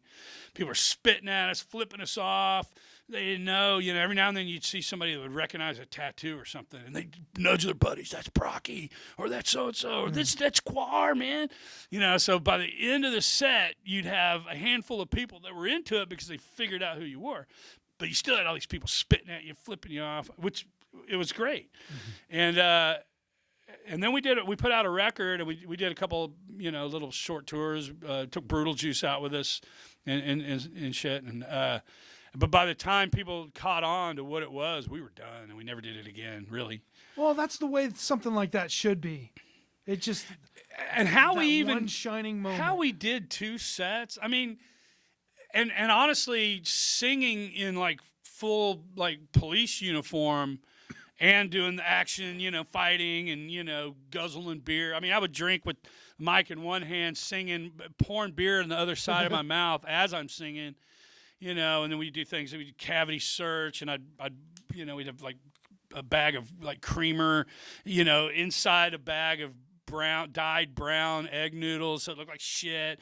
And I'd open up the bag of creamer, and I would just put it, you know, it'd be like I was sneaking away from all the other guys in the band, and then I'd blow into it so it went everywhere, and then I'd finish out the song like frantically running. By the way, as a little side note, whenever there's I don't know if it's changed, but whenever somebody ejaculates on a GWAR stage, is it still non-dairy creamer? Oh, no. It's basically it's water and food coloring. Oh, because they told me it was non-dairy creamer. Well, mixed with water. In the early days, they used everything from Cairo syrup to mixing creamer and water to give it that, you know, milky, jizzy look. But then they realized, you know, once they started, you know, because GWAR didn't start out as we're going to take this as far as it is gone. It was really just like a one-off goof because this guy, Hunter Jackson, who Techno Destructo, he had these costumes left over from a college film that he had done called The Scumdogs of the Universe. I mean, he invented that whole look and everything before it was even a band at all. And he, you know, took the costumes to Dave Brocky and Death Piggy, which was Brocky's punk band, and there were several, you know, Derriere. There's all these different bands that were different incarnations of Brocky and local Richmond guys. But they did GWAR, and it started out. I think the first flyer had like 37 letters, GWAR, which was somebody's D&D dice roll battle cry, GWAR, and it ended up being the name of the band the first couple of shows. And then they realized, dude, people love this, and they're not coming to our other shows. You know, not coming to see the other bands. They're coming to see this. So it just developed into The Thing, and they shortened the name and all that. But yeah. So you know, the Cairo syrup. Once they had to keep reusing everything, they realized we can't use all this shit, man. It stinks. It's sticky. It's ruining the props. It clogged up the pumps. Yeah. By the way, another side thing. how I got in with GWAR is basically people were asking, how do you know GWAR? I'm like, you show up at the gig early and offer to carry shit. And let me tell you something, when you open up those fucking road cases with the costumes, the stench would drive you back. Dude, It was oh just, my oh my- God. It you know, and you know, before the last time I came back, I remember I went to see him at Gas Monkey, and I went backstage, and I mean, you know, every time I'd go see him, you know, because I never hated him. I left the band so many times. I mean, I'm Beefcake number 2, 4, 6, 8, and 10. So I've been in the band 5 separate times. Yeah.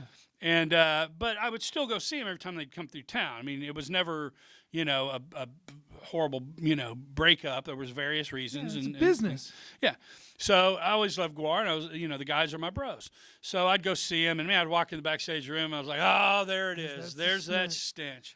But that last time, I went back to see him, and I walked in the dressing room. I was talking to Brad, the drummer, and after about 5 minutes, I was like, wait a minute. Where's that fucking smell? And he goes, dude, we got these new wardrobe cases. They have these stand-up wardrobe cases. They have an individual one for each character now, and they have just those little, you know, metal vents on the front and back. Yeah. They're not huge. They're not, you know, they're not no fans or anything. Just these little vents, you know, built into the door and into the back. A world of difference. Things dry out. The stench goes away. I mean, you still got to spray your shit down, you know, Febreze and Lysol and whatever, but it was such a huge difference, man. That just reminded me of another story about Kiss, how everybody in the band would get crabs because Gene's costume would be in the same cases as everybody else's, and Gene, being Gene, basically gave everybody in the band crabs through their costumes. Oh, man. Another thing that I would like for you to explain to everybody, which is another GWAR term, which is the GWAR tan. Oh, well, that's just the stain of the GWAR blood. It's you know, the formula that goes in the tanks is basically it's water and powdered food coloring, and depending on how strong they make the blood, sometimes it stains you for a month. Girls with bleached hair wake up the next day not real happy with GWAR. But yeah, you know, I remember we were in Montreal, and we were invited to go after the show. We were invited to go down to this cool big club called La Foufoun's Electronique. And so we're walking down the street after the show, and I'm looking around, and you could tell everybody that was at the GWAR show, because the colors that Scott, the guy that mixed them, he used so much of the powdered food coloring that there was green, yellow, blue, and red, and it was like somebody took giant felt tip markers to these people because it was so bright. You're walking down the street at night, and they're just glowing with these colors, man. It was crazy. But yeah, that's the GWAR tan, is the stain. Now, when you're in GWAR on tour, your hands get stained, you're perpetually and tan. and you almost can't get rid of it. And if you have like fine colored hair, like, you know, on your arms, like I do, man, my arm hair, my leg hair will be pink for, you know, a month or two after I get off.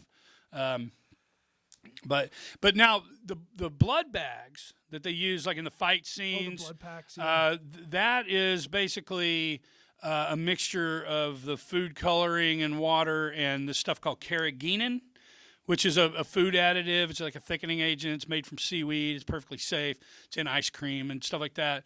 But that stuff, there's something about that combination. If you get that on you and you have like a cut or something like that, if you don't clean it and put like Neosporin on it, it won't make it worse, but it just will stay open. It'll like seal the edges of the cut and keep the cut like open.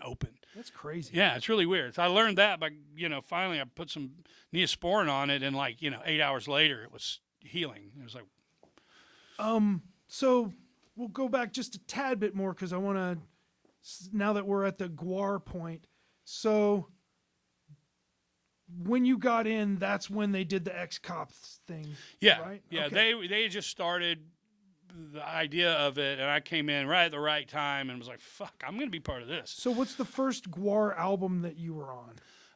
That would be Ragnarok. Ragnarok. That's a great album. Was I that love that album. Before Carnival. I did Yes. I did Ragnarok and then Carnival of Chaos, and then I stepped away for a minute, and I still to this day I can't remember what happened. I don't believe that I out and out quit the band for any reason. I think I'd moved back to Texas, and there was for some reason I was not available to come back and work, and they decided they wanted to do an album, so they did We Kill Everything with Mike Bishop back on bass, and his guitar player from Keepone on guitar, and a weird fucking record. It's one of those records where like none of the songs were almost playable live, but you go back and listen to it, and there's some really good shit on it. It's just an odd record. But then I came back in after that, and we did, and that's when Zach came in. And when I came back, and Zach came back, and you know, we were talking about the next record we were going to do. And it was, you know, GWAR's always had, like, you know, characters sing a song. The Executioner sing a song. And Sleazy's has a song. And Simenstra and, you know, everybody, you know. Who, by the way, Danielle, super nice to me. Oh, yeah. Always been super nice to me. She's a sweetheart. She's in L.A. working on movie sets, and she's doing all kinds of stuff. I mean, she's, like, constantly working. Works on all kinds of production, movies, TV shows, all kinds of stuff. But yeah, so we started talking. We had a meeting about the next album, and you know, Zach Blair's in the band as Flatus now, and so they start talking about, you know, we have Sexy's going to sing a song, and Slymester's going to sing a song, and Sleazy's going to sing a song, and Techno's going to sing a song, and the Slaves are going to sing a song, and me and Zach are like. Not because we're against, you know, a couple of character songs, much. but what inevitably happens is if you do a character song, then you're going to have to do them live, and you know, sometimes it's not going to be the best song on the album, but you're going to end up having to play it all the time. And now they're talking about doing like 5 or 6 of these songs that, you know, and we're just like, and it was starting to get really silly. The ideas were kind of silly. You know, GWAR had ups and downs, you know, and you know, sometimes, you know, everything's really heavy, and sometimes everything's really silly. And so this is one of those times where things were just feeling really silly. And me and Zach had been touring, you know, for a while with him, you know, so, you know, it was a couple of years in for Zach. And we just kind of looked at each other and were like, I'm not into this. I don't want to do a silly, clowny, you know, record with all the different characters coming in and doing these, you know, show tune numbers and stuff, because what they kind of are. And I don't mean that, you know, disrespectful to them, because a lot of people, you know, some of their favorite songs. It's one thing about GWAR is down to the dumbest song GWAR has ever done, that song is somebody's favorite song, you know?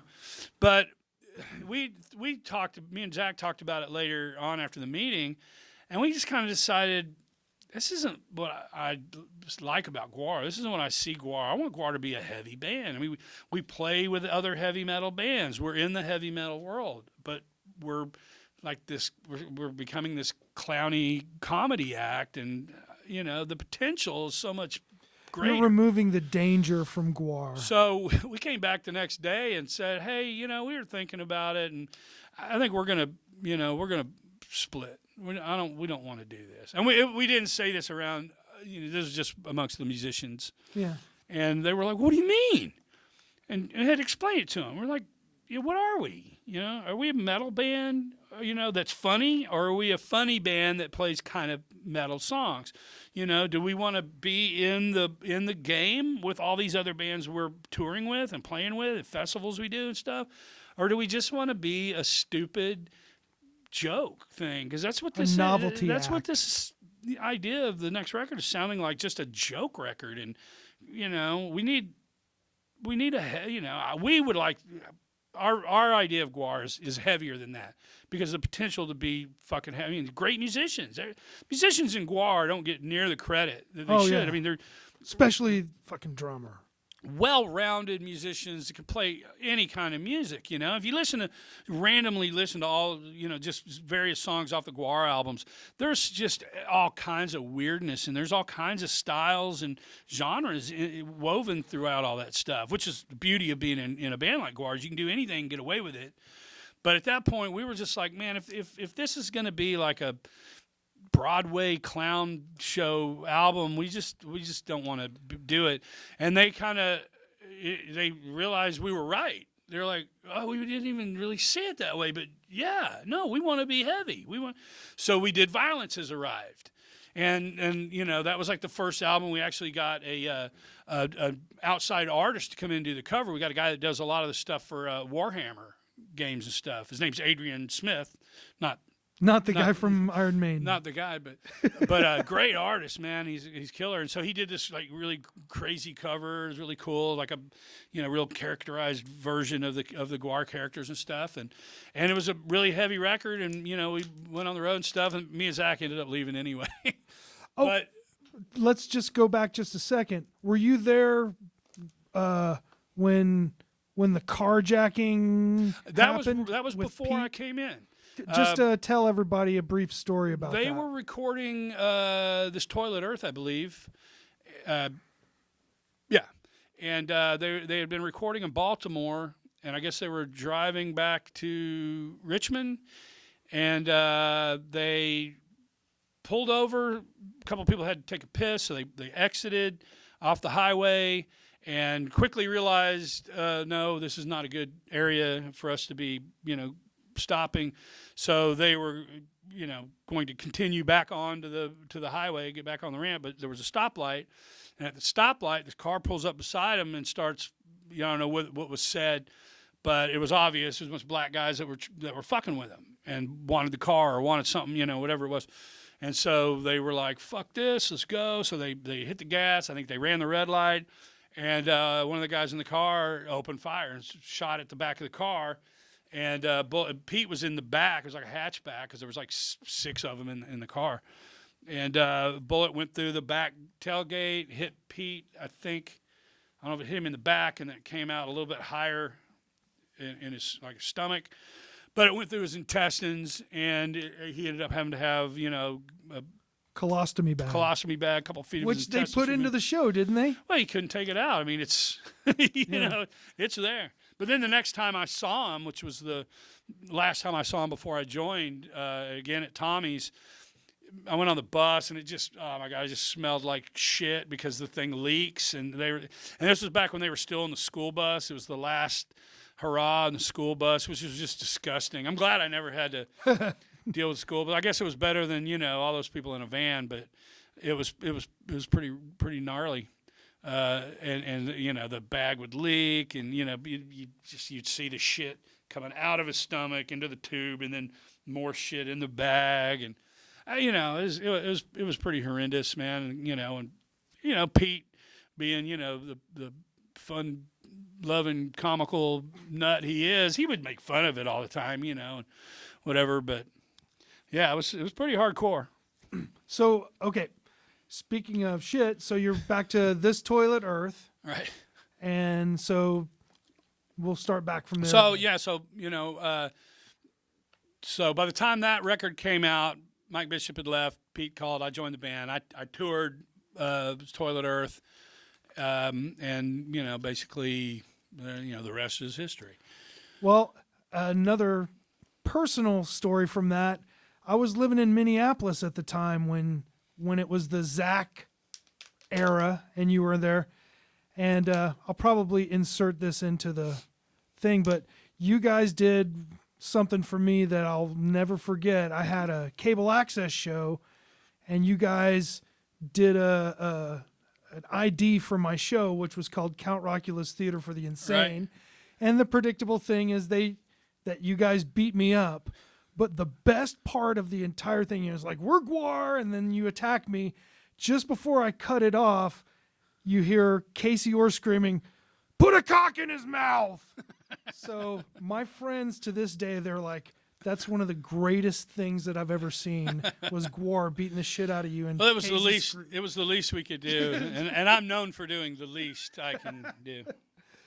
So let's go from there. What's the next evolution of Casey Orr from when? Well- So you left GWAR again. Yeah, see, it's the weird thing is you know it kind of gets hazy, like when I left, why I left, and when I came back and all that. But I did Ragnarok and Carnival, and I left. And I came back after We Kill Everything. Zach came in. We did Violence Has Arrived, and then I left again. Oh And- shit! One more thing I wanted to ask. Did you have to seal up your bass Nah. to keep it from shorting out? You know, I think I did that to one bass the very first tour, and then I just out of laziness I never did it. I don't think it was necessary because it never affected anything. Okay, sorry, I just had to And then ask that question. and then after a while, we learned to they learned to don't spray the musicians. Yeah. They do have to play the songs. Don't spray the amps, don't spray the drums, don't spray the guitars if you can avoid it. And sometimes you can't because we're there. Yeah. But and now if you don't maintain your shit, that it'll end up rusting away. Like if you don't really take care of them and you put one away and move on to another guitar, you come back a couple of years later, pull it out of the case, it's fucked. There's shit growing in there. Yeah, or it'll just be, just really a weird rust and pitting of the metals and Well, stuff. as another kind of interesting side note, I got to talk to Matt Lallia, who was both Dee Dee Ramone and Johnny Ramone's tech, and they said that Dee Dee sweated so much that they had to first start sealing the pickups with gel. What's that? Silicone gel. Yeah, that's what and we to used. where he literally would take an entire tube of silicone gel and gel the pick guard to the bass so that Dee Dee sweat would not short out his bass pickups. Yeah. Well, that's I think the maybe one or two basses I ever did that to. That's what we used. Silicone gel. Yeah. Now Dave Brocky had that kind of fucking gross sweat. I got to the point where, I would not let him play my bass. Oh. It's like, you got to have your own bass on hand if you're going to do anything, because your shit is toxic, man. You ruin my fucking. And then it's just gross and slimy, and it would physically fuck with the metal and shit, And I'd be like, can't let you play my shit. Some man." people just have weird body chemistry. Oh, speaking of Brocky, man, when we did Ex-Cops, Dave played bass. Yeah, I remember that. He was Cobb Nobbler, the Bay Area gay Aryan. Yeah. His motto was, "We never leave our buddies behind." But so when we played Dallas, I took off, because it was home. So, we got there, I guess, the night before, and I went home, saw my girl or whatever. And so I somebody else did sound check, and blah, blah, blah. And I show up, and, Ex-Cops is opening up. And go out on stage, and Dave's freaking out. And, we're on stage, ready to go. Family's there. I remember Mike Dunn's parents are there, and, all this stuff. And Dave's freaking out. I'm like, what the fuck? What's going on? I can't get the bass won't tune. I don't understand what's going on. He couldn't get the bass to tune. So finally, he's like, man, here. And he hands it to me, and we still haven't started. He hands me the bass. I look at it. He had tuned two of the strings one way and two of the strings the other way. So I got it in tune. I said, don't fuck with it. Don't hit it on anything. And this is why. So if you have to tune it, look at it and realize what's fucking. That's the guy. The guy was like this fucking genius. Very, very intellectual, well-read, very intelligent, smart, real quick wit. I mean, he could just riff and ad-lib everything. But man, he would lose his head if it wasn't attached to him. I just remember he would just lose iPads and not iPads, Kindles. He would go through Kindles because he would lose them. He'd leave them backstage. Phones. Where's my phone? It was comical. He was that guy that was just like super intelligent, super smart, but with just the dumbest little things. Well, he had a feature on his I don't know if it was his website, but he had, I would remember reading, he had a little thing called dumb shit that I did today. You know, talk about when he was doing painting jobs and hurting himself as a painter. Yeah. It's Oh like, man. no painters hurt themselves but me. But I used to just be amazed. I'd be sitting there backstage and, doing whatever, I don't know what, whatever I was doing. And Dave would be on his laptop writing something. He'd have his clipboard, big artist clipboard, and he'd be drawing something. He'd have the phone under his chin and shoulder. He'd be doing an interview in character. And the whole time, he'd be standing in his underwear, admiring himself in the mirror, and drinking a beer. It was just this amazing, and he'd be talking to somebody in, Chechnya or something, doing an interview for some, fanzine. And then as soon as something political would come up, he would break character and he would school the guy on what's really going on in his country right now. And he knew it because he would read every major newspaper every day on his Kindle. And I mean, he was just, voracious about world events and history and military stuff and all that. He's an amazing guy, man. He's definitely one of the most just amazing minds and talents I've ever known. Singular individual. Yeah, his loss is still felt, man. I mean, yeah, I didn't know him that well, but when he died, it was like I felt sad because whenever I met him, he was always, once again, one of those people that was super fucking nice to you. And I know most people scoff, but it's like, dude, it's like when Prince died or Bowie died, it's like. Everybody felt the loss. When Michael Jackson died, even if you weren't a fan, you felt it. And everybody that was any kind of a fan of GWAR felt it. And people who weren't, man, people, what's his name? Daily Show guy. The Jon Stewart. Jon Stewart. He used to be a bartender at... Yeah, Jon Stewart's got cred. Yeah. And he, on his show, he made us eulogized him. Yeah, he eulogized Dave, and Gibby went on his, I think it was his show, wasn't it? And he had Odorous written in a Sharpie on his arm when he went on, and Dave Grohl, one of their show the night that after it had, he had Rocky up, had a big thing. I mean, people in the music business all understand the loss for sure. And the fans all understood the loss because everybody loved him, man. I mean, everybody loved the guy, not just for his talent, but if you had the chance to hang out with him, he was kind of that Scotia thing we were talking about. Very personable. Very personable. And, he might, his mind would wander all over the place while he was hanging out with you, but he would hang out with you. He'd talk to you. He'd go have a beer with you or whatever, But, I mean, as far as GWAR, it's of course GWAR is going to carry on, and of course Dave would have wanted GWAR to carry on. There was a lot of people. I was worried about that, by the way. Well, I was worried that they'd be able to find a way to carry on. I knew that they should, and I hoped that they would, because I've always, it doesn't matter when I was in the band or out of the band, I've always assumed I'd be back in the band at some point, And,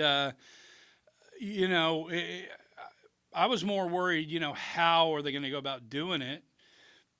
And I think really the only thing they could have done is what they did. They got an old school GWAR guy came in, and no one else really it couldn't have been anybody else but Bishop. And he's got an interesting voice too that works with GWAR. Yeah, and it's it works really well with GWAR live.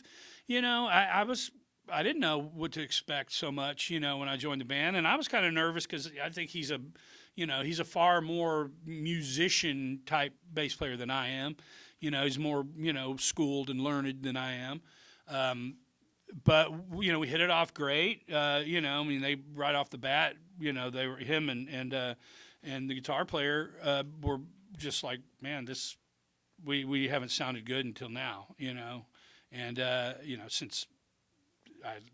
They had been playing together, and it was, I won't go into all that, the reasons behind that, but, so it was a weird thing, but, there was all these people that, no Brocky, no GWAR, and, Blothar's ruined GWAR, and all this stuff, and, I was just like, you guys are, the last thing in the world Dave would want is for you guys to walk away from it and not even give it a chance. Yeah. You know, you love all the other guys in the band. You love the visuals. You love the old songs. You love the stuff. It's not like there's one original guy. You know, there's 3 original guys pretty much. You know, not original old, Yeah. sloppy days, but from Scumdogs on, there are 3 of the 5 people from Scumdogs of the Universe in the band right now.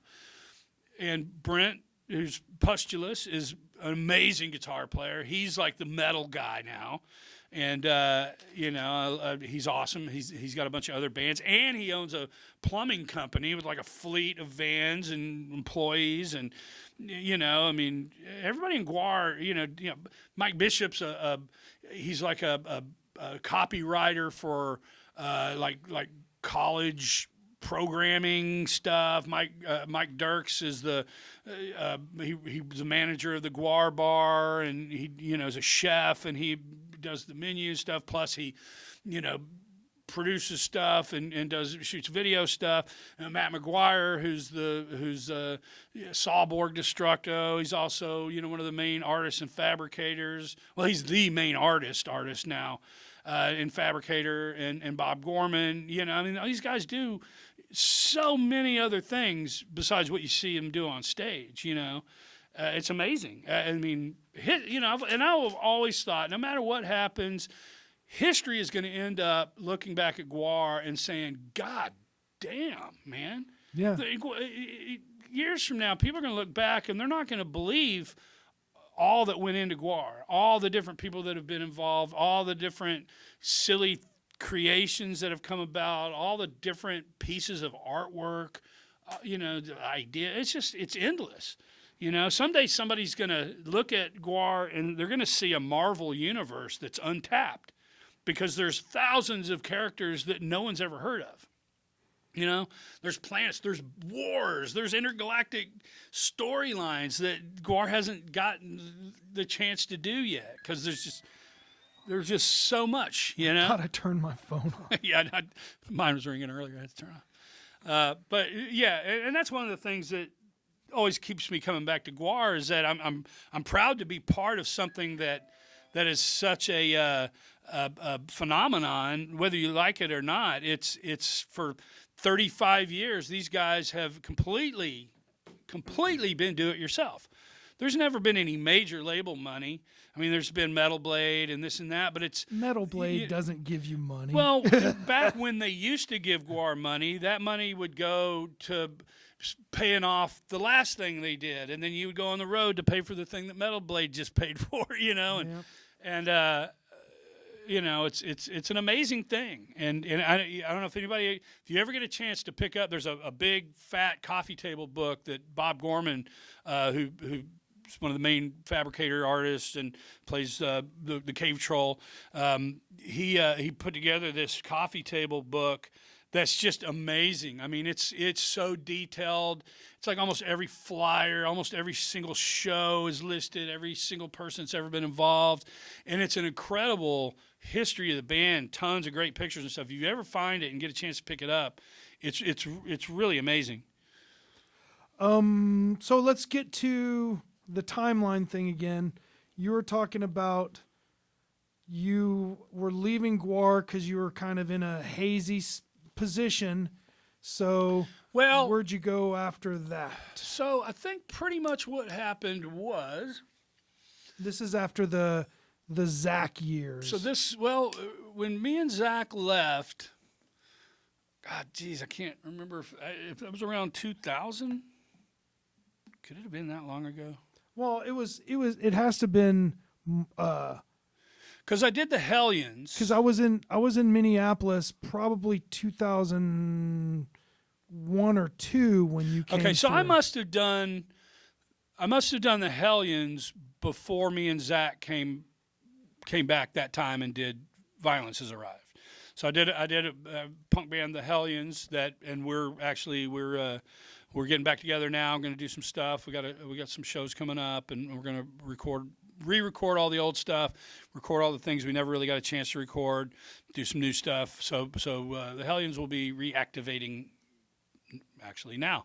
So I did an album with them. I think that was 2001. and then me and Zach went back and we did a couple years in GWAR, and then after that, when I left that time, I think that's when I joined the Burden Brothers. Okay. Which was Vaden Lewis, the singer for the Toadies, Taz Bentley, the drummer, was on the first 3 Reverend Horton Heat albums, and he's played with the guys from he played with Izzy Stradlin on his albums that were marketed in Japan. His kind of bluesy stuff. He played with Duff McKagan, Soundgarden guys, multiple projects over the years with all kinds of people. Monster drummer, one of my best buddies.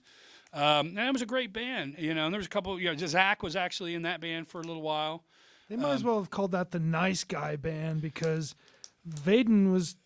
I remember Vaden coming up to me when everybody was like all over him. And he goes, "Hey man, I remember you from Deep Ellum," and I'm like, "How do you remember me?" Man, and you're nice to that band, the appeal of that band was that we were all just solidly having a blast. Yeah. That's why I wanted to join that band. Taz, sweetheart, and one of the most entertaining drummers to watch or to play with.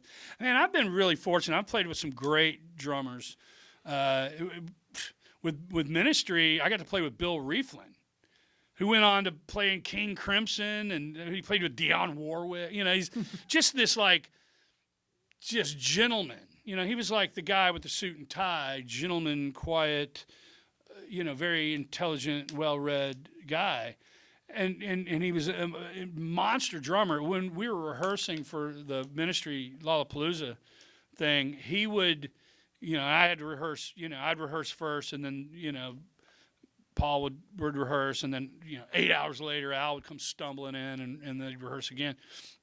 But Bill would he would throw weird shit at me while we're playing a song, just to fuck me up, and I'd be like, "Dude, what are you doing?" He goes, "You got to be on your toes. You got to expect this shit." And I've never forgotten that. And rest in peace, Bill Rieflin, man. But monster drum. I've gotten Brad from GWAR is a monster. Harden, fucking this guy I'm recording with now is incredible, man. I've never even met him. But yeah, so I did the Burden Brothers for several years, and man, it was so much fun.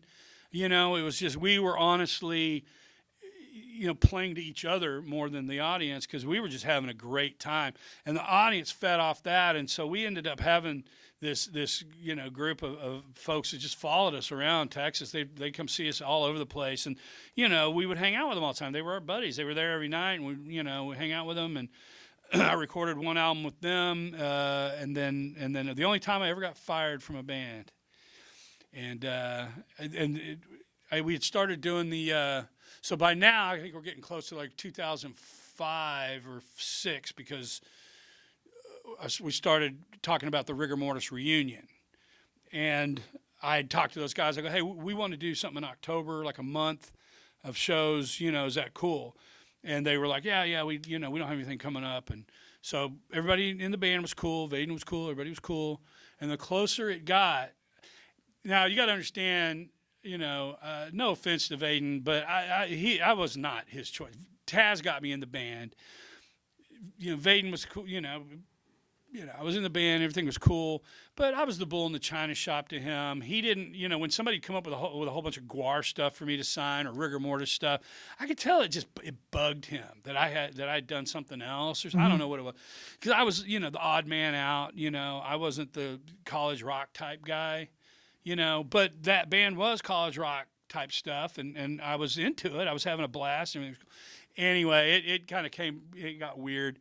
We started writing for the second record. I really wasn't into it, what was being written. It wasn't, I don't know. And I came to practice one day, and the vibe, I was the first one there because I was playing with some pedals, and everybody started kind of coming in, and I got this vibe right away. And then Vaden was like, "We need to talk." So I turned all my shit off, put my bass down, crossed my arms, looked him right in the eye, and go, "Okay, talk." Because I knew it was coming. Everybody else was looking at the floor. It's like when your girlfriend's about to break up with you. Made him uncomfortable. Everybody was uncomfortable. So, he was like, "Well, I just think that, you've got this other stuff going on." Blah, blah, blah, blah, blah, blah. And so I let him say his shit, and everybody else was kind of looking down and, you know, bummed out about it. It wasn't like I don't think it was a mutual decision. And I let him say his thing, and I was like, well, that's good, because I don't like the new songs. I really am not happy right now with this anyway, so it's cool. And I had brought a case of beer with me, and I stayed until we drank all that beer. And we're just joking around, and, you know, and he's uncomfortable. Everybody's kind of uncomfortable, and I'm, you know, joking. That's the first time I've ever been fired from a band. Cheers. Yeah. Everybody's like, eh. But I stayed until we drank all that beer, and it was, I mean, and it really, at the time, it was good. It wasn't what I wanted to be doing. Who came in to Burden Brothers? Was it Zach's brother? Zach Busby. No. Oh, Zach, wait, no. Yeah. Wait, why? No, Donnie. No, because Donnie is a bass player for the Toadies now. Okay, that's where I was. Yeah, it was Zach. It was Zach I was Busby. thinking circular. I was like, wow. And you know the record, the second record they did. I mean, it's a great record, and half the songs were songs that we had been playing and stuff. But when I finally, you know, listened to it, you know, because I just kind of avoided it for a long time, and I was at a record store that had listening stations, and nobody I knew was around, so I was like, oh, I'll check it out.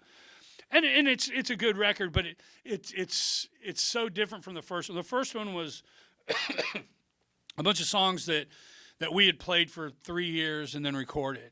And it had that life to it, you know. Sophomore slump.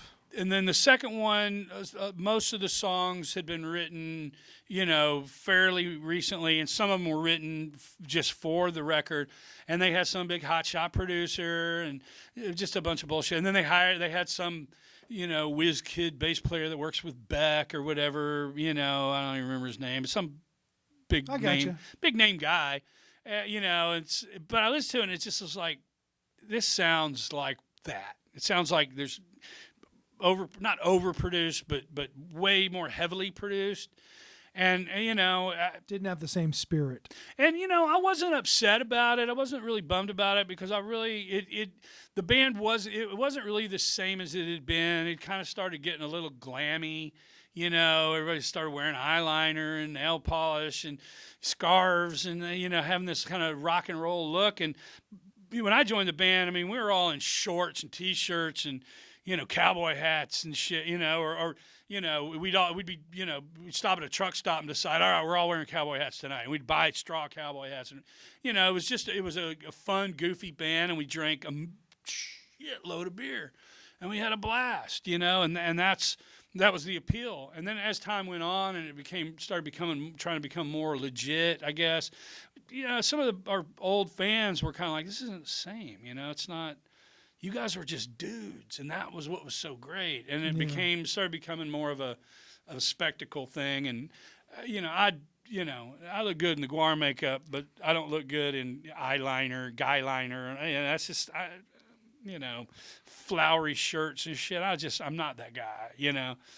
But, you know, still friends with all the guys, and it was, you know, it wasn't an ugly thing. You know, I mean, it was, you know, I was fired, but it was, you know, mutually accepted, you know.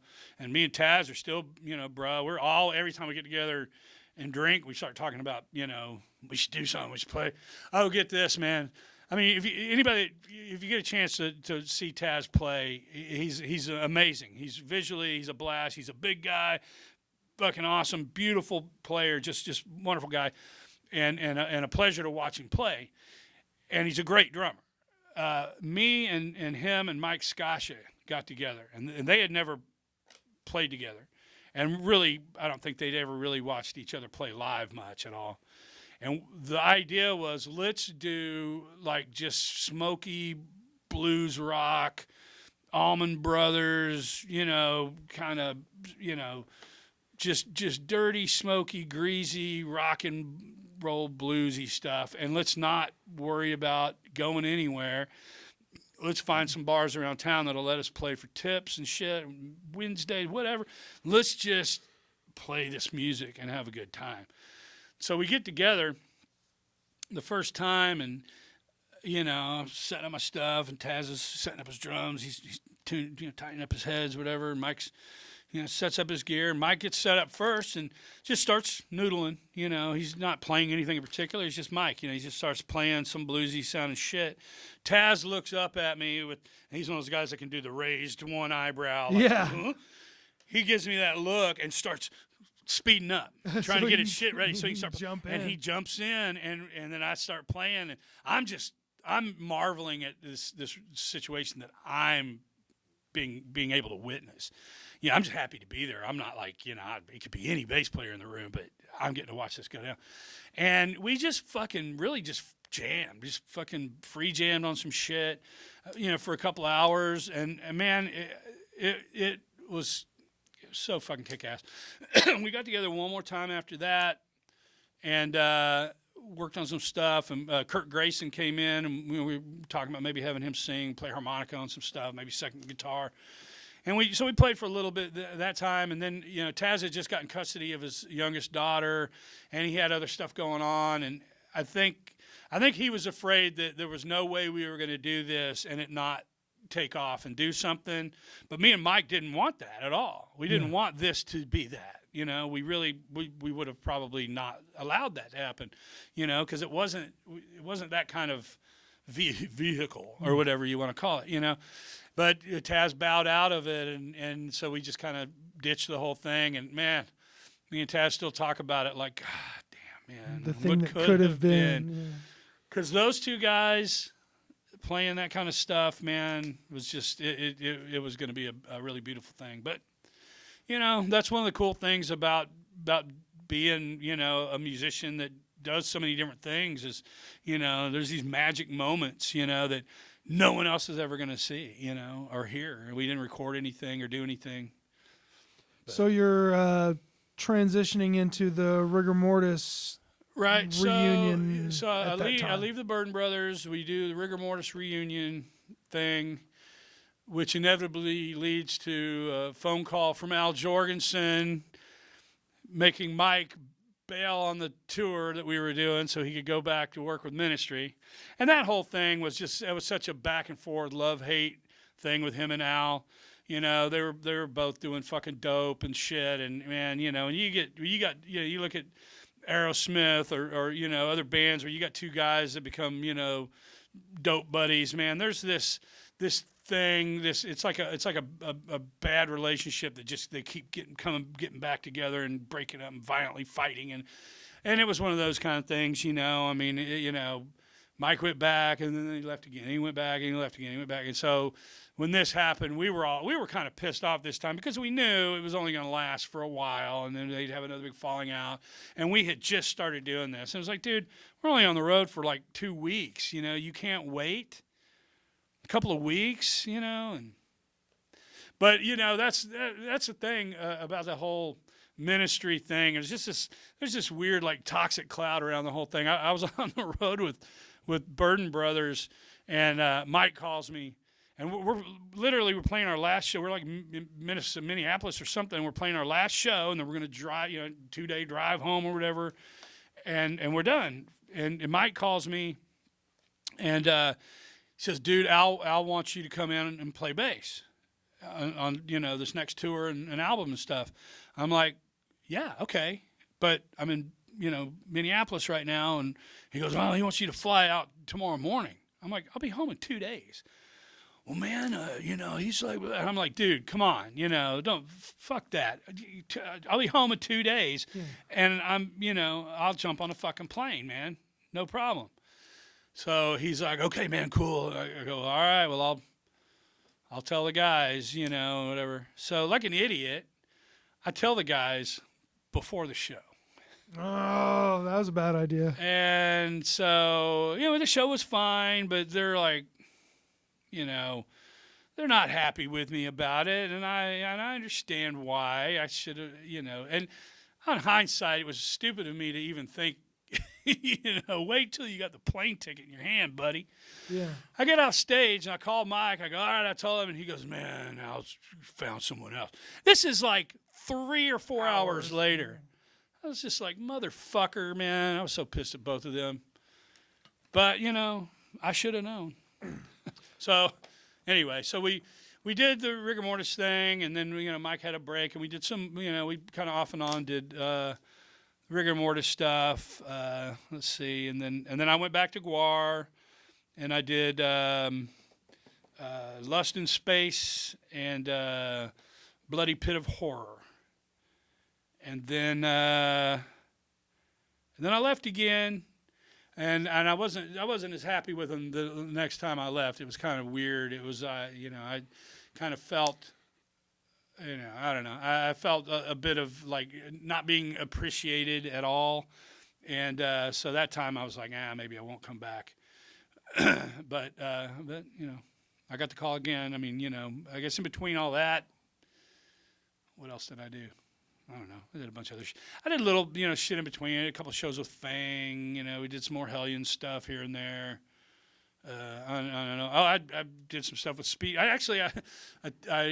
During a break, during the Burden Brothers, I was in Speed Dealer for about a month, and we did a studio album, a tour, and a live album at CBGB's on July 4th. The only time I've ever been inside CBGB's in my life. Recorded a live album with Daniel Ray and I think Arturo Vega. Mm-hmm. So that was cool, what else have I done? I don't know. I'm forgetting a lot of things, I'm sure. That's okay. I mean, by the way, we are... Hour 4? We are 2 hours in so far. Well, let's zig when people expect us to zag here, and let's talk about this book that I'm holding called The Art of War. Yeah, so when I left GWAR after Bloody Pit of Horror era, I've always dabbled in art. I, drew, here and there, and I, used to do Rigor Mortis flyers and blah, blah, blah, but I never really did much with it. And for some reason, I decided I wanted to try to paint. I'd never painted before, and I decided I wanted to paint. So I started painting in acrylics, and it became my thing. I started doing it all the time, and I sucked, but I kept at it, and still do it. And it's one of those things. I did it so much when I started that I ended up with a bunch of paintings, and GWAR fans were buying them, and so it was encouraging me to keep doing it. And at some point I was looking for somebody to do prints. I wanted to do prints and start doing like horror conventions and shit like that. And an old friend of mine who I hadn't talked to in years and years contacted me on Facebook, and he had a printing company, and he started doing all my prints. And one day I'm over there, and his machine spits out a book, like a graphic novel catalog for something. And I'm like, whoa, wait a minute. This machine just made this book? And he's like, oh yeah, you should do a book, because I can do that. So I came over with a thumb drive with all my art file, all my paintings and shit on it. And he set me up with a computer, and I basically just dragged and dropped everything in there. And he came back, and we tweaked this and that. And, that day, I left with a book. Did it pretty much in a day. How do people get this book? You can go on theartofwar.com, which it takes you to my Store Envy store, or the Art of War on I have a Facebook page, Instagram page. You can find me. I've got Beefcake on Instagram and on Facebook. All you got to do, if you look for me, you'll find me. And tell everybody how I'm paying you for this interview. Oh, my man is giving me a stack of drum heads for me to paint on, and man, people love, especially GWAR stuff on drum heads. Yeah, I work right now. We're in the rehearsal studio that I don't work there officially anymore, but the one thing that you collect when you're at a rehearsal studio is lots of used drum heads. Yeah. So that's how I bribed Casey Orr to come over here. Yeah, And well, I would have done it anyway. I know. But yeah, It would it's have like been a lot harder to get me out. Casey Orr's contract, requirements. We'll work stack for of food. drum heads. We'll work for food or drum heads or beer. or canvases. So yeah, I guess this would be a kind of a comfortable place. Is there any other stuff that we haven't really covered yet? Let's see. Well, so I'm back in GWAR again for the 5th time, and I'm it's a different animal now. It's a different business.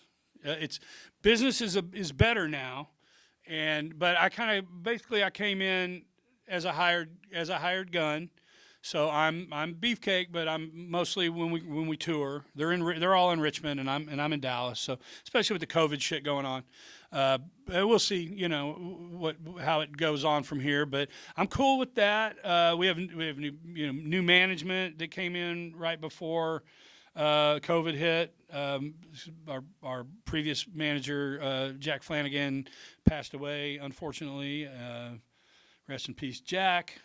But we've got new management now. We've got a new European booking agent who appears to be wanting the things that we've been wanting all these years to happen for us over there. So, and then COVID hit, of course, so we haven't been able to really do much. But, GWAR's been busy with, product and this and that. There will be a new album next year, and maybe some touring before the end of this year. So that's going on. The Hellions are firing back up, and we're going to be doing some stuff. And I'm also currently working on a project that I don't think I can really give too many details on, but I'm doing some stuff with some Italian guys, some thrash metal dudes, and a singer from a hardcore band.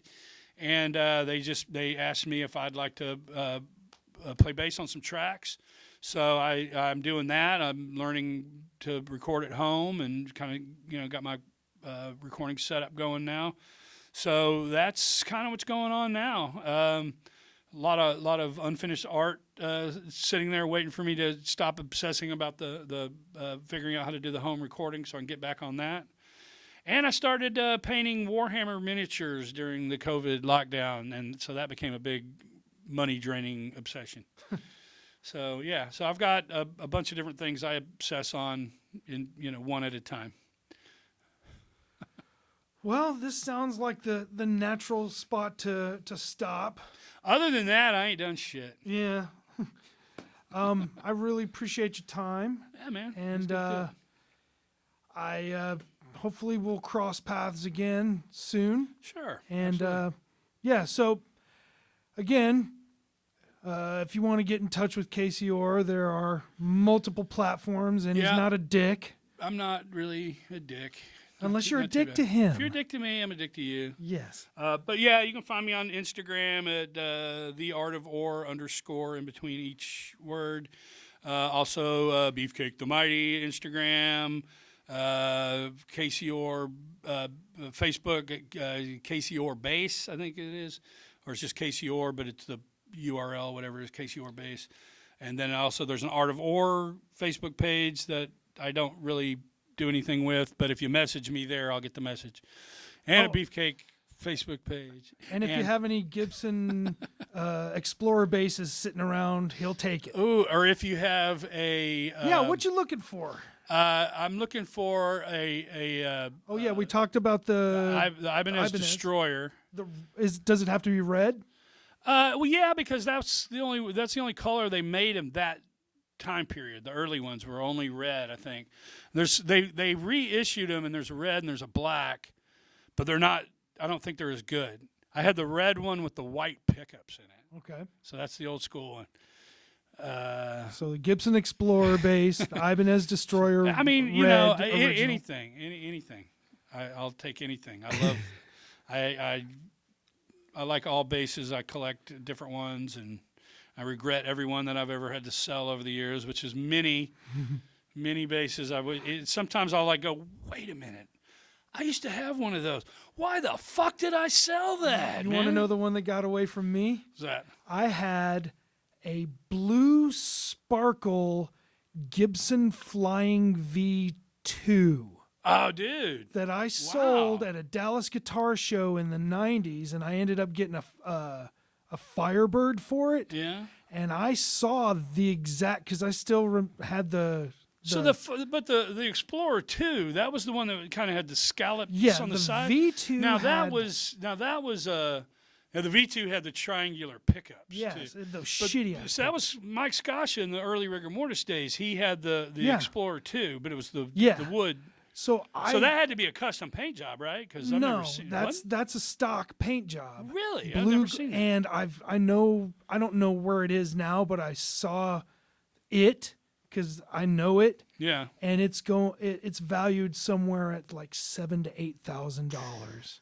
Oh, get this! I had a deal with Washburn, right? Yeah, And they sent me his dime bag was still with Washburn at the time, and they sent me the dime slime green yellowy sunburst ML shape, and the thing is a mile long. It was really hard to play. I remember you telling me those are fucking hard to play. It was. I had to literally lean in to hit an F. It was just such a. I didn't like it. It was too long, and the case was. People thought I was bringing a keyboard in. It was just ridiculous, and so it was an endorsement deal, and they gave it to me. No big deal. That was it. Some fucking jacknut is trying to sell that exact my bass. So I sold it for like probably $800 to somebody. Somehow it ended up in England. It's in England now, and some guy's trying to sell it for like $26,000 or $29,000, claiming that Dimebag gifted it to me. Dimebag never saw this bass. He never gave me shit except a handful of fucking Valiums and some free drinks. And that handful of Valiums is going for $25,000 on eBay. They're long gone. No, but so if anybody ever sees that bass on Reverb, just know that it's bullshit. The story's bullshit. It was mine, but I wouldn't pay more than $2,000 on a good day for that thing. You guys can't find him anymore, but it's not worth that shit, man. Well, cool. Thank you very much. And I guess we're going to wrap it up here. All right, man. Thank you, Casey Orr. Thanks, brother. I am Rockula, the Multiple Man. See you soon. Cheers.